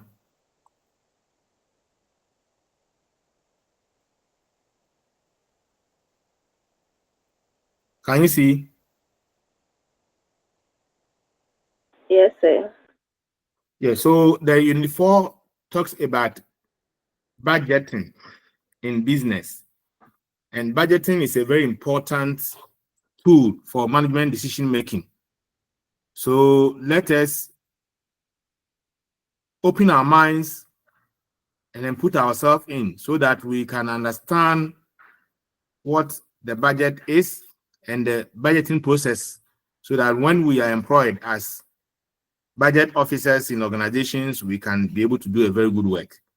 So we're going to look at the meaning and importance of budget. That is session 1 of unit 4. By way of introduction, he said, you are warmly welcome. Take your time to grasp the meaning and functions and process of budgeting. That's what I've told you. Take your time to grasp this, the meaning and functions and process of budgeting. Once again, this session seeks to provide a solid foundation upon which you can appreciate and build a comprehensive knowledge in planning and preparing a good budget for an organization. It is vitally important. It is very important that business organizations, institutions, and nations develop plans for the future. The reason being that whatever an organization seeks to achieve is unlikely to be materialized unless its managers or governance or government have a clear sense of direction of where they are going to be. Corporate plans and budgeting are the map and the vehicles that directs and transport businesses and nations to their final destination. So this is by way of introduction. And we are saying that budget is very important in the life of any organization, government, and we individuals. Because budget is a plan. And in this world, it has been said that if you fail to plan, then you are planning to fail. Anyone who fails to plan, then the person has planned to fail in life. You see, if you do not have purpose, if you don't have targets, if you don't have something you are aspiring to in life, then you achieve nothing. So in our plans, we put measures as to what we want to achieve, what we want to get, what we want to go, what direction we want to, so that it will serve as a guide for what we are doing. If you have planned to go to Accra from wherever you are, and you don't know the road that will take you to Accra, then obviously no road will take you there. You have set an aim to achieve, okay? You have set an aim to achieve. Here, the aim you have set to achieve here is to want to go to Accra. Now, if you don't know the road that will take you to Accra, then you definitely cannot get to Accra because no road will take you there. In the same way, if you have set a purpose to achieve in life and you do not have alternative means of getting to achieve that purpose, then you are not going to get there. Organizations have plans codified in their mission and vision statements, but this will not be achieved, cannot be materialized if they do not know, they don't have the direction as to how to get to achieve those objectives.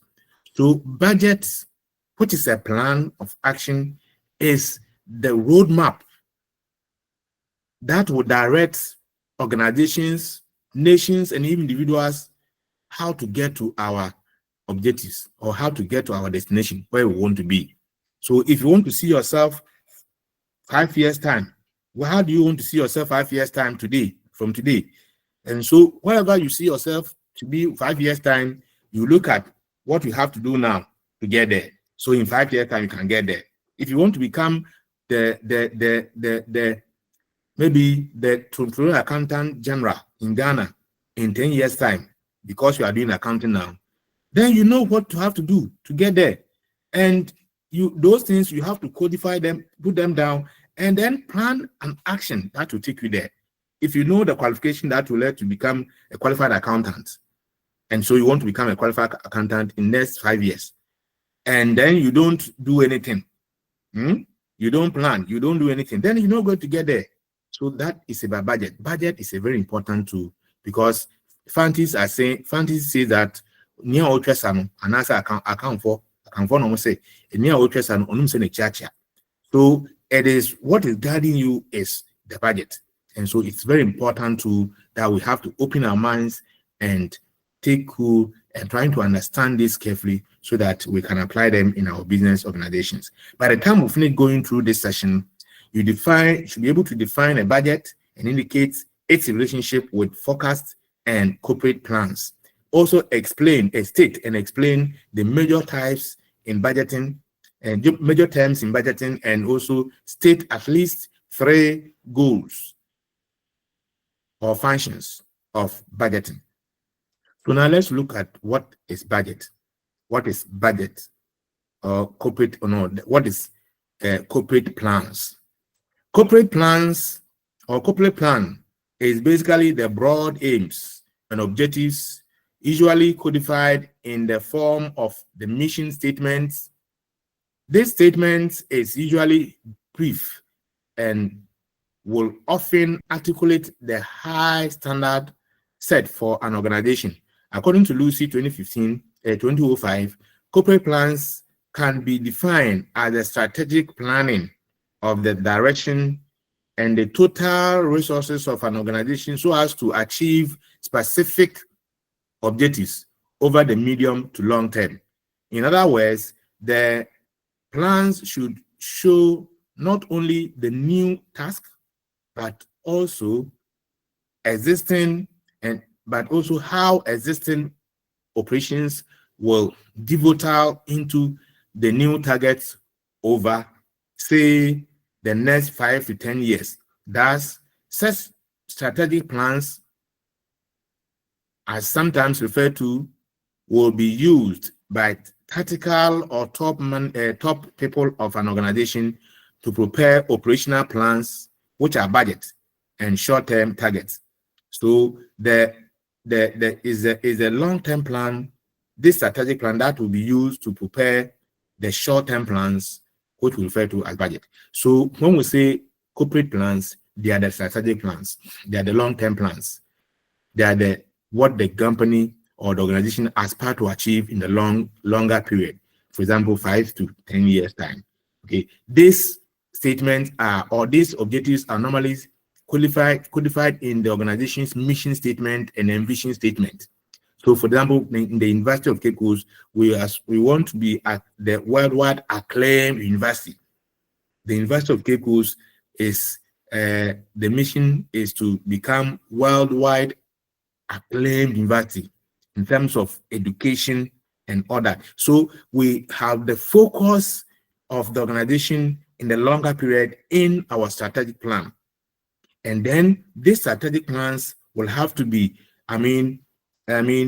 broken down into short-term plans, which will then, when achieved year on year, will devote the organization into achieving this long-term target. So we are saying that, in other words, the plan should show not only the new task, but how the existing operations, how the current operations will devote into the new targets.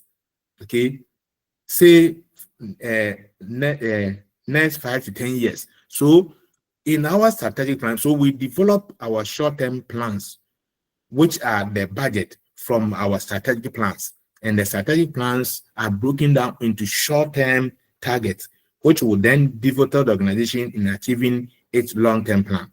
So you must actually have a long-term plan so that you can now break them down into your short-term plans and then implement it, so that as you implement your short-term plans, which are the budget, you'll be able to achieve your long-term plan in the long run. So that is the definition of corporate plans. They are the strategic plans, which are the broad aims and objectives that organization has set for itself, which are codified in the mission and vision statement of the organization, and normally are of long duration, maybe 5 to 10 years period, okay, from which the actual budget or the short-term plans are developed in order to achieve the strategic goals. So take note of these things. You can come in examination so that you can explain. So you must, as you as an individual student, you must have a long-term plan for yourself. Sit down and ask yourself, what do I want to become in the next 5 years? Currently, you are in level 300, you are in level 300. So in the next 2 years, you are going to have your degree. That one is established. So in the next 2 years, you know your target in terms of academic. Now, what do you want to see yourself in the next 5 years, in the next 10 years? Okay. Do you want to become a renowned accountant? Do you want to become a chartered accountant? Do you want to become working in this thing? Set your mind on it. Prepare yourself by your actions today. Prepare budget so that you can actually aspire to the target you have set for yourself. The same way organizations does. Okay, right. So we're looking at the definition of budget. A budget is a financial plan. So you see, we have the normal plan, the plan where we go through the process of deciding on objective we want to achieve or whatever activities we want to do. Then we'll look at the alternative course of action of achieving that particular objective, and then gather information about this alternative, and then analyze this alternative to see which of them, in terms of cost, and to see which of them is feasible to help us achieve our objective, implement the choice of the chosen objective, and then review. So that is a plan. However, if you now bring this one into quantitative terms, in terms of whatever you want to do, the actions you want to take in achieving objectives, you codify them in terms of amount of money you want to use for them, the amount of revenue you are going to get from the activities, then it becomes a budget. So we are saying a budget is a financial plan for the short term. The strategic objectives are broken down into short-term objectives. And so we plan in terms of how much revenue, how much expenses we are going to use to achieve that objective in the short-term period, the 1 year period. That becomes our budget. So a budget is a short-term plan for it's a financial plan for the short term, typically 1 year. According to the Institute of Management and Institute of Cost and Management Accountants, they defined a budget as a plan quantified in monetary terms. So take note of this definition very well, because most of the examinations, when you are asked to define budget, this is the definition you quote. Then you can add your own other definition to it. So according to Institute of Chartered Management Accountant, they define budget as a plan quantified in monetary terms, showing the income to be generated. A plan quantified in monetary terms, showing the income to be generated, the cost to be incurred, and the resources to be utilized. Resources to be utilized for a defined future period of time. Okay, so it's a plan quantified in monetary terms, showing the income to be generated, the cost to be incurred, and the revenue to be utilized for a defined period of time. The main import, the main aim, or the main import, or the main importance of this budget is to convert the long-term plans into actionable statement for the immediate future. Budget will, yes, please. Yes, yes, you are not wrong. yes. Then Monday, let's meet and submit the work. Okay. Because we will use your institutional email and your portal. Okay. So let's meet. Because I'm coming to do. Okay. Okay. So I was saying that the main import is to convert the long-term plans into actionable statement for the immediate future. Budget will indicate clearly the targets in respect of the cash receipts and payment. So in the budget, how much cash are we expected to receive in the budget period, and how much payment we have to make in respect to the various activities we have planned to execute in the budget period. Sales that we expect to generate from our activity, broken down into amount and price for each of the products or services provided by the organization. Then detailed stock of material that we have. So budgeted material stock, opening and closing, then detailed labor hours required for production of the units. So labor hours in terms of skill and unskilled, and then the specific production plans, budget unit of goods we want to produce. So if you look at the definition given by the Institute of Chartered Management Accountants, it's very clear. We said budget is a plan, but it's a quantitative plan in terms of money. And it is actually shows the income to be generated in the course of the budget period, and then the expenditure to be incurred or cost to be incurred, as well as the resources that we have to utilize for achieving the various operations for a defined period of time. It means that budget is actually prepared for a defined period of time. You cannot prepare budget for years or time or period that has passed. We only prepare for the future period, but it must be a defined period, either 1 month, 6 months, 3 months, whatever, right? Then we're saying that the interrelationship between corporate plans and the budget is that the aim and the objective that are in the corporate plans, one set are for an organizational life. Okay, thus, whereas the corporate plans identifies how the aim and objective is to be pursued, a budget specified or identifies a long-term plan. A long-term plan is to achieve. It is worth noting or mentioning here that a budget is a plan and not a forecast.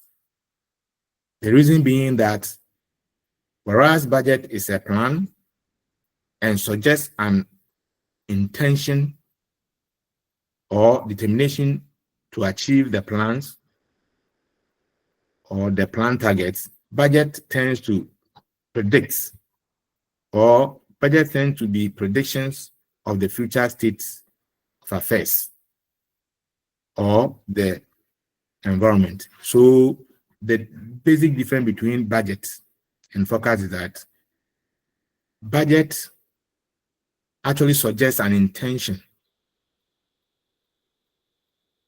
to determine to achieve a given target, but forecast is a prediction of what is likely to happen given a given circumstances or the environment, right?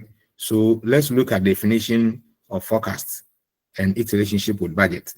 So a forecast is a prediction or an estimate of what will happen as a result of given set circumstances. So if you are making a prediction, you look at the predictions or you predict based on certain information you have available.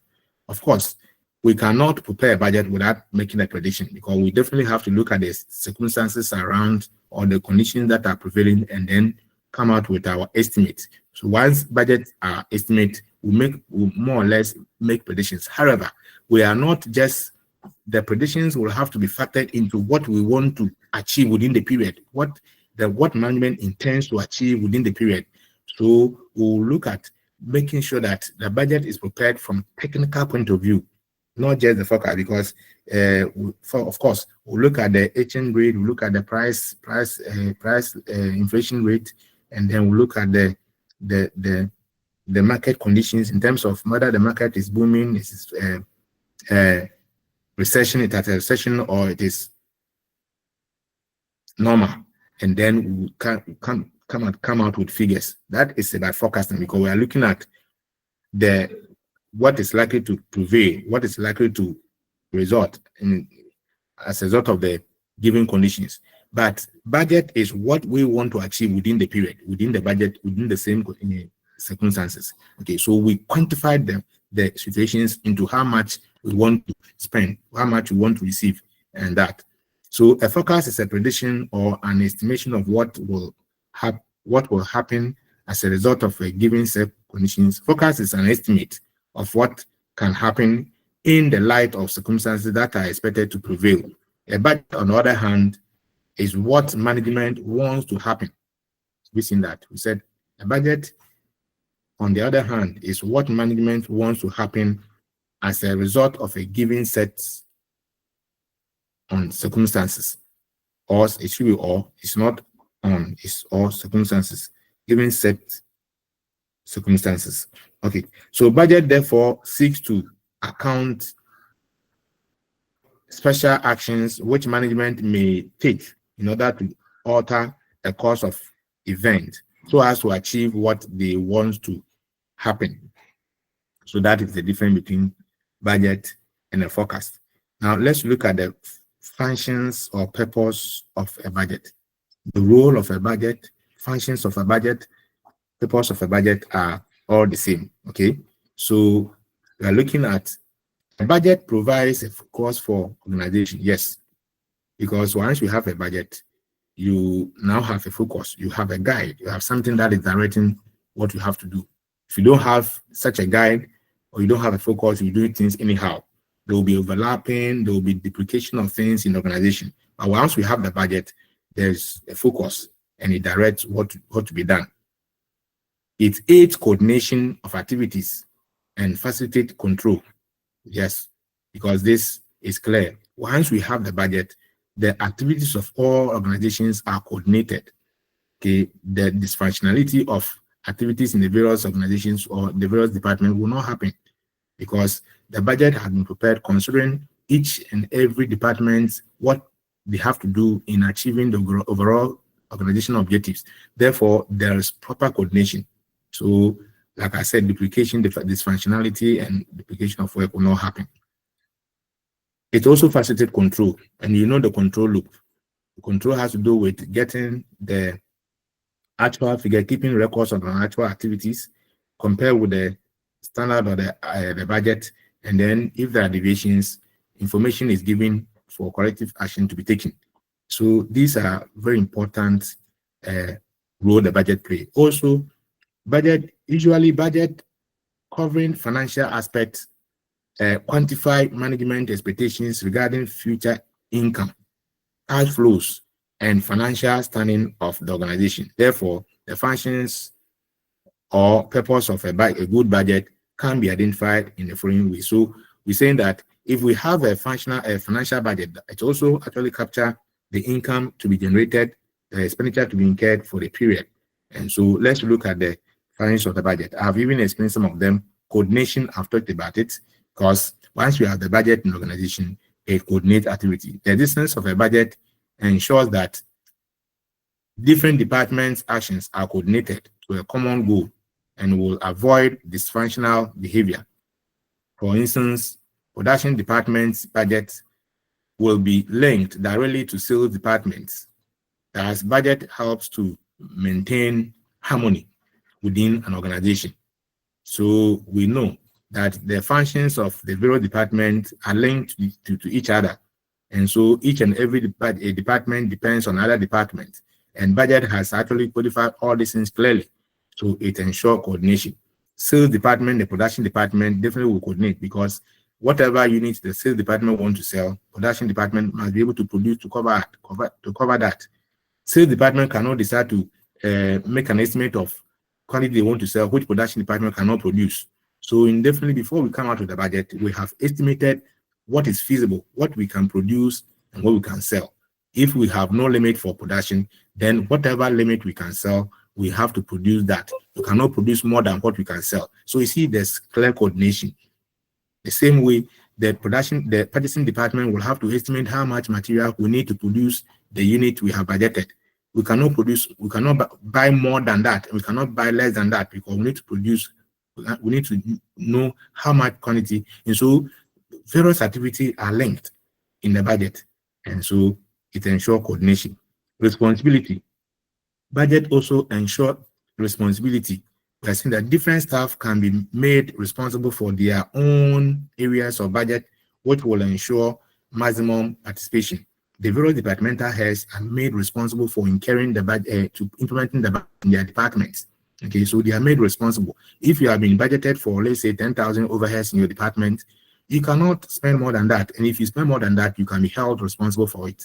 So it makes it very budget. Once the budget is there, we can judge, or we can gauge people's expenditure to see whether they are within or they are spending extravagantly, and they can be made held responsible. If there were not to be any budget, any manager can just do anything, and we cannot have basis to see whether they are doing excess or less. Okay, so we can hold them responsible because of the budget we are prepared. And then utilization of scarce resources. The budget can also help us to utilize our scarce resources. In planning or in preparing the budget, we plan against the resources the organization have. We cannot give more than what we have. We can only use what we have in the organization. So in the preparation of the final master budget, the various departments' budget that are come are streamlined, negotiated, and then are arranged to be within the resources that are available in the organization. So how much we are giving to each department depends on what we have in the organization. So it helps us utilize the scarce resources. We are saying that if sales demand is not the limiting factor, it may be that other factors of production, such as labor hours, may constrain a specific production budget or plan. In such cases, tools like the key factor analysis or the linear programming can be employed to appropriate resources to the most profitable production mix for plants. So that is it. In the course of production, the organization is often limited by certain factors. If not, we will have want to expand to whatever level. Organizations may want to expand to whatever level if they don't have limitation in their operations. But at any point in time, there's a factor that's limiting the extent to which organization can expand. Okay, so that factor must be considered and then utilized to maximize the profit for the organization. And so that is what we say, utilization of scarce resources. Also, the budget ensure motivation of employees. It is generally accepted that corporate plans are usually likely to be achieved if they are broken down and expressed as a quantified targets, often in the form of budget. If a budget is set at a target, we may need to motivate our staff towards achieving it, either through positive or negative means. For example, bonuses or disciplinary hearing. Okay, so once we have the budget, it is used as a motivation tool for the employees. Okay, once we have a target, we have involved the employees in the preparation of the budget. And the fact is that once you have something you are aspiring to achieve, you are motivated to achieve something. You are motivated to work achieving that. Assuming that in this school that you are attending, there is no measure of performance, or there's no target as to what you can achieve. Or in the grading, we do not grade. You say just come to school, at the end of the day, just go and write exams, no scoring. Anybody, will you be motivated to learn? You won't learn, because you know that at the end of the day, we are all going to be the same. There's no difference in the grading we are going to get. We are not going to judge whether somebody has done well or somebody has not done well. We are all equal. In that case, there's no any motivation to go ahead. So the same as in the organization, if we don't set target for people and we say work, you don't know whether you can be appraised in terms of whether you are doing well. We cannot even assess whether somebody is doing well. So you are not motivated to learn, because whatever you do, there's no check. But once you have been set target has been given you, and you know that if you work and achieve this target, you are going to be considered as the best, or you are going to be awarded as the best worker or as best something, you are motivated to work to achieve that target. That is what budget do. Okay. And also when we involve the employees, in preparing the budget, they see the budget as their own and they are motivated to work achieving the target. At the same time, we can also motivate them by giving them positive bonuses. How are you going to even give bonus if you don't know the target we have given to people? Okay. Sometimes we can discipline people because we have a target you have not been able to achieve. Then you can be disciplined for not doing the right thing. So all these things are what we refer to as the motivation. Budget motivate people because it sets a target for which people can work towards and serve as a basis for appraising them, which motivate them to do more. Then planning. Budget is also a planning tool. We are saying that budget is a planning tool. It's a planning tool because it helps us to plan ahead. By planning ahead, managers are forced to prepare, to consider the future rather than reacting to crises spontaneously as they occur. A plan will definitely provide for alternative courses of action should such crisis arise. So by preparing budget, we are planning. And in preparing the budget, it helps the management to plan ahead so that if any problem can arise in the budget period, which is in the future, corrective measures can be taken to address that rather than spontaneously reacting to such situation when they occur. Because if you do not plan and you are there's certain unexpectedly something happened to you. Sometimes your approach to addressing the problem becomes a problematic. But if you have planned, you realize that this is likely to happen in the course of the budget period. It helps you to actually take alternative course of action in addressing such problem before you get there. So the budget gives you that, provides you that alternative courses of action for achieving, addressing a particular crisis when they will occur, rather than just wait until the problem comes before you now see you run helter-skelter trying to address it. So budget is a plan. It helps management to actually consider problems that are likely to emanate ahead of time and then address them before they occur. Then evaluation. Budget is also an evaluation tool.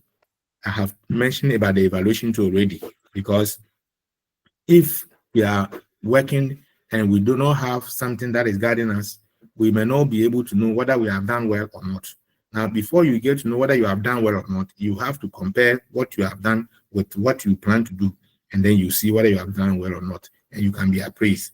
Okay, so the budget can be used as a yardstick for evaluating well or poor responsible officers or managers are actually how well or poor responsible officers or managers are doing. Put differently, budget may be used to evaluate the result of a department or a business organization, such as a cost center, where a manager is held responsible for the control of expenditure. It may further be used to evaluate the action of managers within the organization and therefore ensure effective and efficient performance. Of course, if we want to appraise, we'll be able to use the budget to see whether a manager is doing well or not. Okay, whether a management needs training, a particular worker or a manager needs training, or could be deployed or could be employed in another place. Okay, it is the budget that helps us to do that. Okay, we can also use the budget to appraise a particular cost center, or let's say a business unit or a business organization. The manager there, okay, if we have budgeted, let's say 10,000 for you to spend in a budget period, and you spend beyond that one, we can see you are not being efficient, you are not managing expenses well, or if you sell whatever. So we can use the budget for. Then budget is also a telling, that is communication. Budget actually is a communication tool in organization. Budget will set out lines of communication and responsibility within the establishment. In a large organization, particularly if they are organized along divisional lines, it is often difficult to communicate to people the broad objectives and plans of the entire organization. The budget is a plan of action expressed in quantitative terms. Staff will therefore be better informed and will feel highly motivated as being part of the team. So once we have the budget, it actually communicates what the budget has to do, and the budget manual is made available to every department in every office. So every employee has a chance or has the right to look at the budget manual and look at the target we have set for ourselves, and the target they have set for each objectives, and everybody can read his or her role in the budget. Of course, budgets are prepared normally based on the organizational authority or the organizational structure, and so it becomes very clear the lines of authority, who to take responsibility from and who to control who. All of them is properly communicated in the budget manual, and so nobody will have to come and stand at the shop floor and the work floor and then be communicating this is what you have to do or this one. You can get what you have to do clearly from the budget. All right, so that is the budget as a communication. Then also budget is a control tool. After the control we have talked about already. Once a period has elapsed, one can compare the actual result of the organization for the period with the budgeted result, so to see how close it has come to achieving the plan.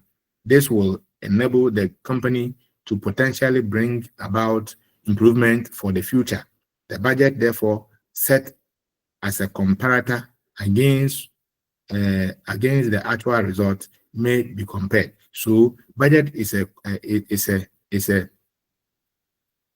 a guide against which actual performance can be compared. And if there are deviations between the actual and the budgeted, information can be provided for corrective measures to be taken. And that's what we refer as the control loop. All right. So the question here is define the term budget. How is the budget different from forecast? And state and explain 4 functions of budgeting. All right. So let's quickly look at unit 2.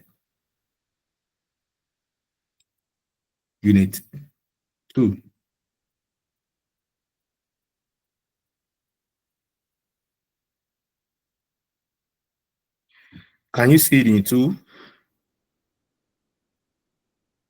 Hello? Yes, sir. So we can see it. All right. So section 2 of unit 4 says that we are looking at the major features and terms in the budgeting. It's important that once we are going through budgeting, we should be able to understand some major terms in the budgeting. And so by the time we finish going through this session, you should be able to state and explain 3 essential features of a good budget. Because if you have preparing budget in Ghana, we are very good at, planning. We are very good at coming out with budget and planning, but the implementation is what is very important. Of course, the implementation of budget may succeed depending on certain characteristics of the budget we have prepared. If the budget is not well prepared and have so many problems, it may not be able to achieve. So we want to see, you should be able to state and explain 3 features of a good budget, and able to state and explain at least 3 basic terms encountered in budgeting process, and also outline 3 stages involved in budgeting process. Hello. Good morning. This is Ahmed. Okay. One of your project students. Atamali. Atamali. Okay. I wasn't able to come this weekend, so if you have work for me, give it to those who came. Yeah. Okay. Okay. I was able to come. So next week. So if you work with me, then next week you get them. Okay. Thank you. Sorry for interruption. Right. So we are looking at the major features of a good budget. And take note of these very things very well.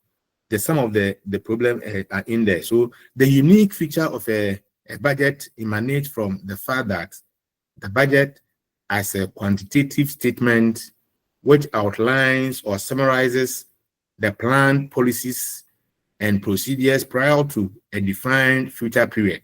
Because the budget is a unique,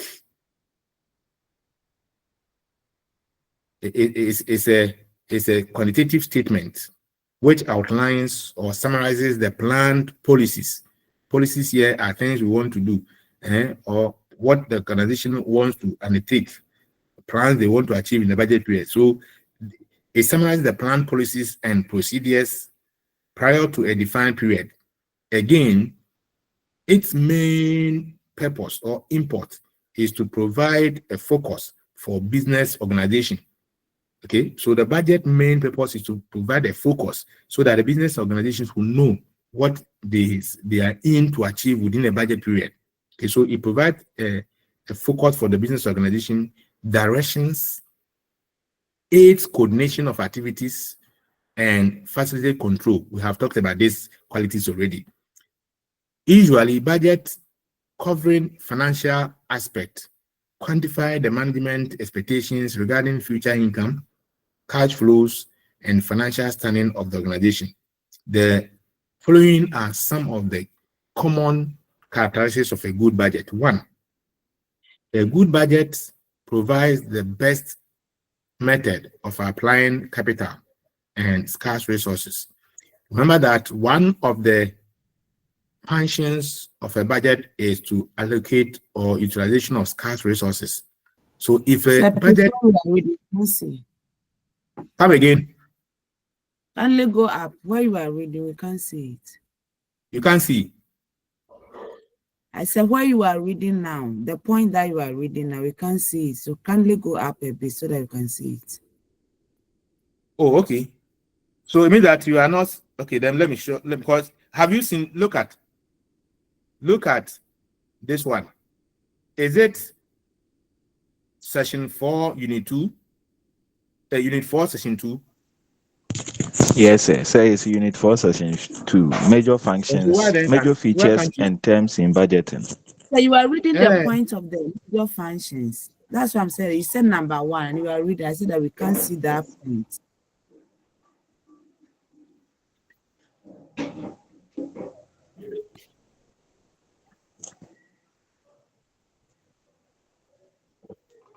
Oh.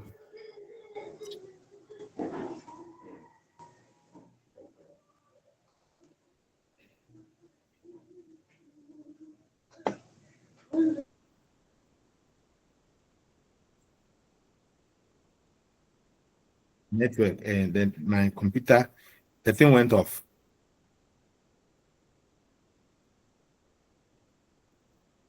Okay, so we are looking at the features of a good budget. Can you see now? Major features of a good budget. Yes, sir. So I looked at the introduction, and then we now narrow to the following are some of the common characteristics of a good budget. And I said the first one is good budget provides the best method of applying the capital and other scarce resources. And I told you that in the functions of a budget, we said one of the functions is the utilization of scarce resources. And so if the budget is to be a good budget, then it should help us actually apply these scarce resources. So we said a good budget provides the best method of applying the capital and the other scarce resources. The capital and the resources the organizations have. And so the budget, if it be a good budget, should help us apply these resources judiciously. Okay, so budget will help us apply the resources. Again, a good budget also permits as well as promotes delegation of duties of managers to subordinate, thereby ensuring government and management by succession. Now, we told you that one of the functions of a budget is that it is telling communication. Budget serves as a communication tool, and in the budget as a communication, the lines of responsibilities are well codified in the budget, budget manual. So the objective we want to achieve by the whole organization, individual departments, and the work each and every individual in the organization should do towards achieving the goal are well specified or well stated in the budget. So we are saying that it then allows management, or it will ensure delegation of duties where the senior management can delegate work to the subordinates, and they may concentrate on the very important areas. And this ensure management by succession, by giving the subordinate the chance to perform some of the work that management are doing. We are preparing them to succeed the managers when they are not there, what we refer to as management by succession. Okay, so it is a budget. If the budget, because the budget is clear regarding what we want to do, what we want to achieve, the step process of doing everything is clear in the budget. So it ensures delegation of duty easily, and the managers can then give to their subordinate the work to do, and then they, in a way, training them to be succeed them when they are not there. That's management by succession. Then also, a good budget keeps running costs to the barest minimum by making responsible managers or officers more cost conscious in the organization. So if a budget is good, then it makes clearly the allocations for the expenditure to be made by the various departments, and this will keep the expenditure to the barest minimum. Okay, so each managers in the various departments are made responsible for incurring the costs or the budget that have been given them, and are made to ensure that they should keep within the budget. When they do that, it actually reduces the cost of incurring the operational costs to the barest minimum. Okay, because the managers know that they are going to be held responsible when they exceed their budget, or when they cannot give a reasonable justification for exceeding the budget given them. So that is it. Also, a good budget is a plan of action for an ensuing period of time. It stipulates the objectives, policies, and procedures to be issued in order to achieve the overall financial targets of an organization.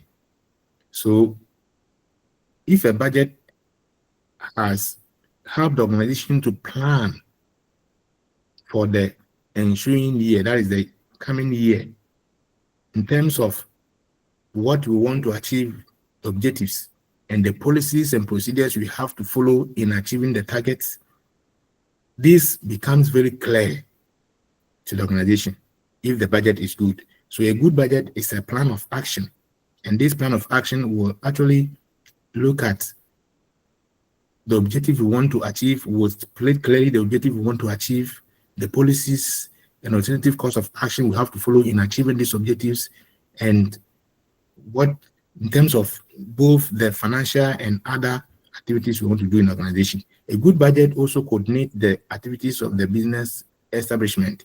In other words, budget must blend individual department goals so as to bring harmony into the organization. So a good budget actually brings goal congruence in the organization, said that the individual workers have their goal to achieve. The department have their goal to achieve. An organization has the goal to achieve. All these kind of objectives must be brought together, must be coordinated in such a way that we have a comprehensive goal congruence so as to achieve the targets. Because if you consider the organizational objective only without considering the department individual objectives, you may fail. And so a good budget is that will coordinate the activities of the business establishment in terms of the goals of the department as well as the individuals and organization into harmony to be able to achieve the organizational goal. Okay. And also a good budget produces capital employed to the barest minimum, reduces capital employed to the barest minimum. And when we talk of capital employed, we are talking of capital we are using to do business. That is our total asset plus a total asset, which means it is the debt, equity and debt capital. So total asset we employed. A good budget will help us reduce this capital employed to the barest minimum. We may not need so much in doing business because we have been able to put in place measures to utilize the little we have. So we may not need enough capital. It actually brings the capital employed to the barest minimum. A good budget, in most cases, avoid misapplication of resources by carefully recommending and including relevant items in the budget. So in a good budget, we are not going to include inefficient expenditure. Okay, and expenditure that if we incur will result in organization being efficient is what we are going to include in. So it avoids misapplication of resources and therefore utilizes the capital employed efficiently. And so it brings the capital employed to the barest minimum. Also, a good budget motivates. We have said that one already. A good budget is said that a hard-working manager will achieve his target, in order to merit a good reward and praises. And that will encourage all managers to work hard so as to realize their goals. Because we have the budget, if a manager is able to achieve his target, he can be given reward, he can be appraised, and this will serve a motivation for other employees or the managers. So that's why we're saying that. So these are the characteristics of a good budget. Now we also talk about some terms, basic terms in budgeting that we need Hello, to sir. understand. Hello, doctor. Hello. Yes, please. Doc, these features are good, but I want to find out in a situation where the manager needs to make quick decisions in order to meet a particular increment. Let's say last year, for instance, at January, the cost of dollar to CD was manageable until it was getting to the latter part. So when it happens like that, should the manager say that because I will be reprimanded or I will not be able to meet my target, so I will let it go like that, so that I will produce a substandard material in order to meet my target, or a revision has to be made? Okay, so it's very good. Very good question. Very good question. Remember, the budget is prepared by human and it must be a guide. But it's supposed not to be something that will be rigid, that can prevent us from doing something that will help the organization. Okay. Sometimes we are going to talk about that one too. We are going to talk about that one, the human aspect in the budgeting. You see, it's a human factor. We can be wrong in preparing the budget. So it does not mean that if there's something that you have to do that will ensure the success of the business because the budget says no, you do not want to implement it. In implementation of a good budget, what is not, it is a statement, it is not in the budget, does not come in. If the managers are not efficient, sometimes they will hide behind the budget and be giving this statement, it is not in the budget, it's not in the budget. The fact is that if the manager can justify with reasonable evidence that that action or that expenditure is in the best interest of the organization, why not? Because the budget is supposed to be a guide. Okay, if we have made wrong in preparing the budget, doesn't mean that we don't have to do the right things too. But the fact is that once we have the budget, we are conscious of incurring costs. So if the expenditure is inefficient, if the expenditure is not going to have we are talking misapplication, embezzlement, and those things, because if those ones result is, but if there's an expenditure which have to be incurred, but it's not in the budget, but for the success of the business, if we don't do that, the business may have serious cash flow problems. Then why not? You incur that, and then because you must be also apply situational management sometimes. Okay, sometimes you have the budget, but situational events may occur that you must do what is needful for the organization. So it's a good question, but budget is something that we have prepared to guide us. Therefore, it shouldn't stop us from doing what is right at a point in time for the organization to succeed. I hope you understand me. Yes, sir. Yes, sir. But if we say that, the reason why we have prepared the budget is that it should guide us so as to not to incur unnecessary expenditure. So if the whatever you are going to spend is not critical for the success of the business, then you don't have any reason to incur it. That is what we are saying. All right. Then let's come to. But we time up. Time up. So we just we'll just finish this session and we go. Let's just finish this session. It's like with just few. Oh, it's plenty. Oh, and the next period is just yes, any moment now. But yeah, it's 11:30. You are going for the next session. It's not 11:30. Yes, we want to stretch more. Okay. All right. So now you see, whoever made me aware that we are going to meet at 11:30, that caused this whole thing. We have started at 7. And if we have started at 7, we'll have actually even finished unit, this one and the other unit. So please take that, because now we have just started unit 4, and then we just unit 1, we are going. So I don't know why you said that, because when we were discussing, you told me, because I told you I was going to be in Tamale, so I will start in the morning. You said, oh, even that one is 11:30. So all along, I know it was 11:30. So Edu should have even called me earlier if it were to be this thing. Because if he had not called me, I was still thinking it was 11:30. See, so that is the problem. Now it's just 11. You are asking me to close. Okay, thank you. So let's make time to meet another time, because we have to see. It means that we have to make a time for the weekdays to cover up. Yeah. If not, we will not finish. So we can Okay, discuss sir. that. All right. Can fix another session for us so that he can Okay, record sir. it. I'm sure he has been giving you the recordings. Yes. Okay. Yes. That's good. So we'll fix Right. the new time and then get you informed, sir. Okay, so let Kukwa do that so that he can schedule. I want her to record it so that those of you can get it. Okay. All right. Thank you. Okay. Thank you. Right. Sir, Okay. Right. sir, Yes, please. the model you gave to us, unit 1 is not part. It's part of. It's part. Each one is what do you call it? It's the is it activity-based costing? Activity-based costing. Oh, It's there. I don't have it, sir.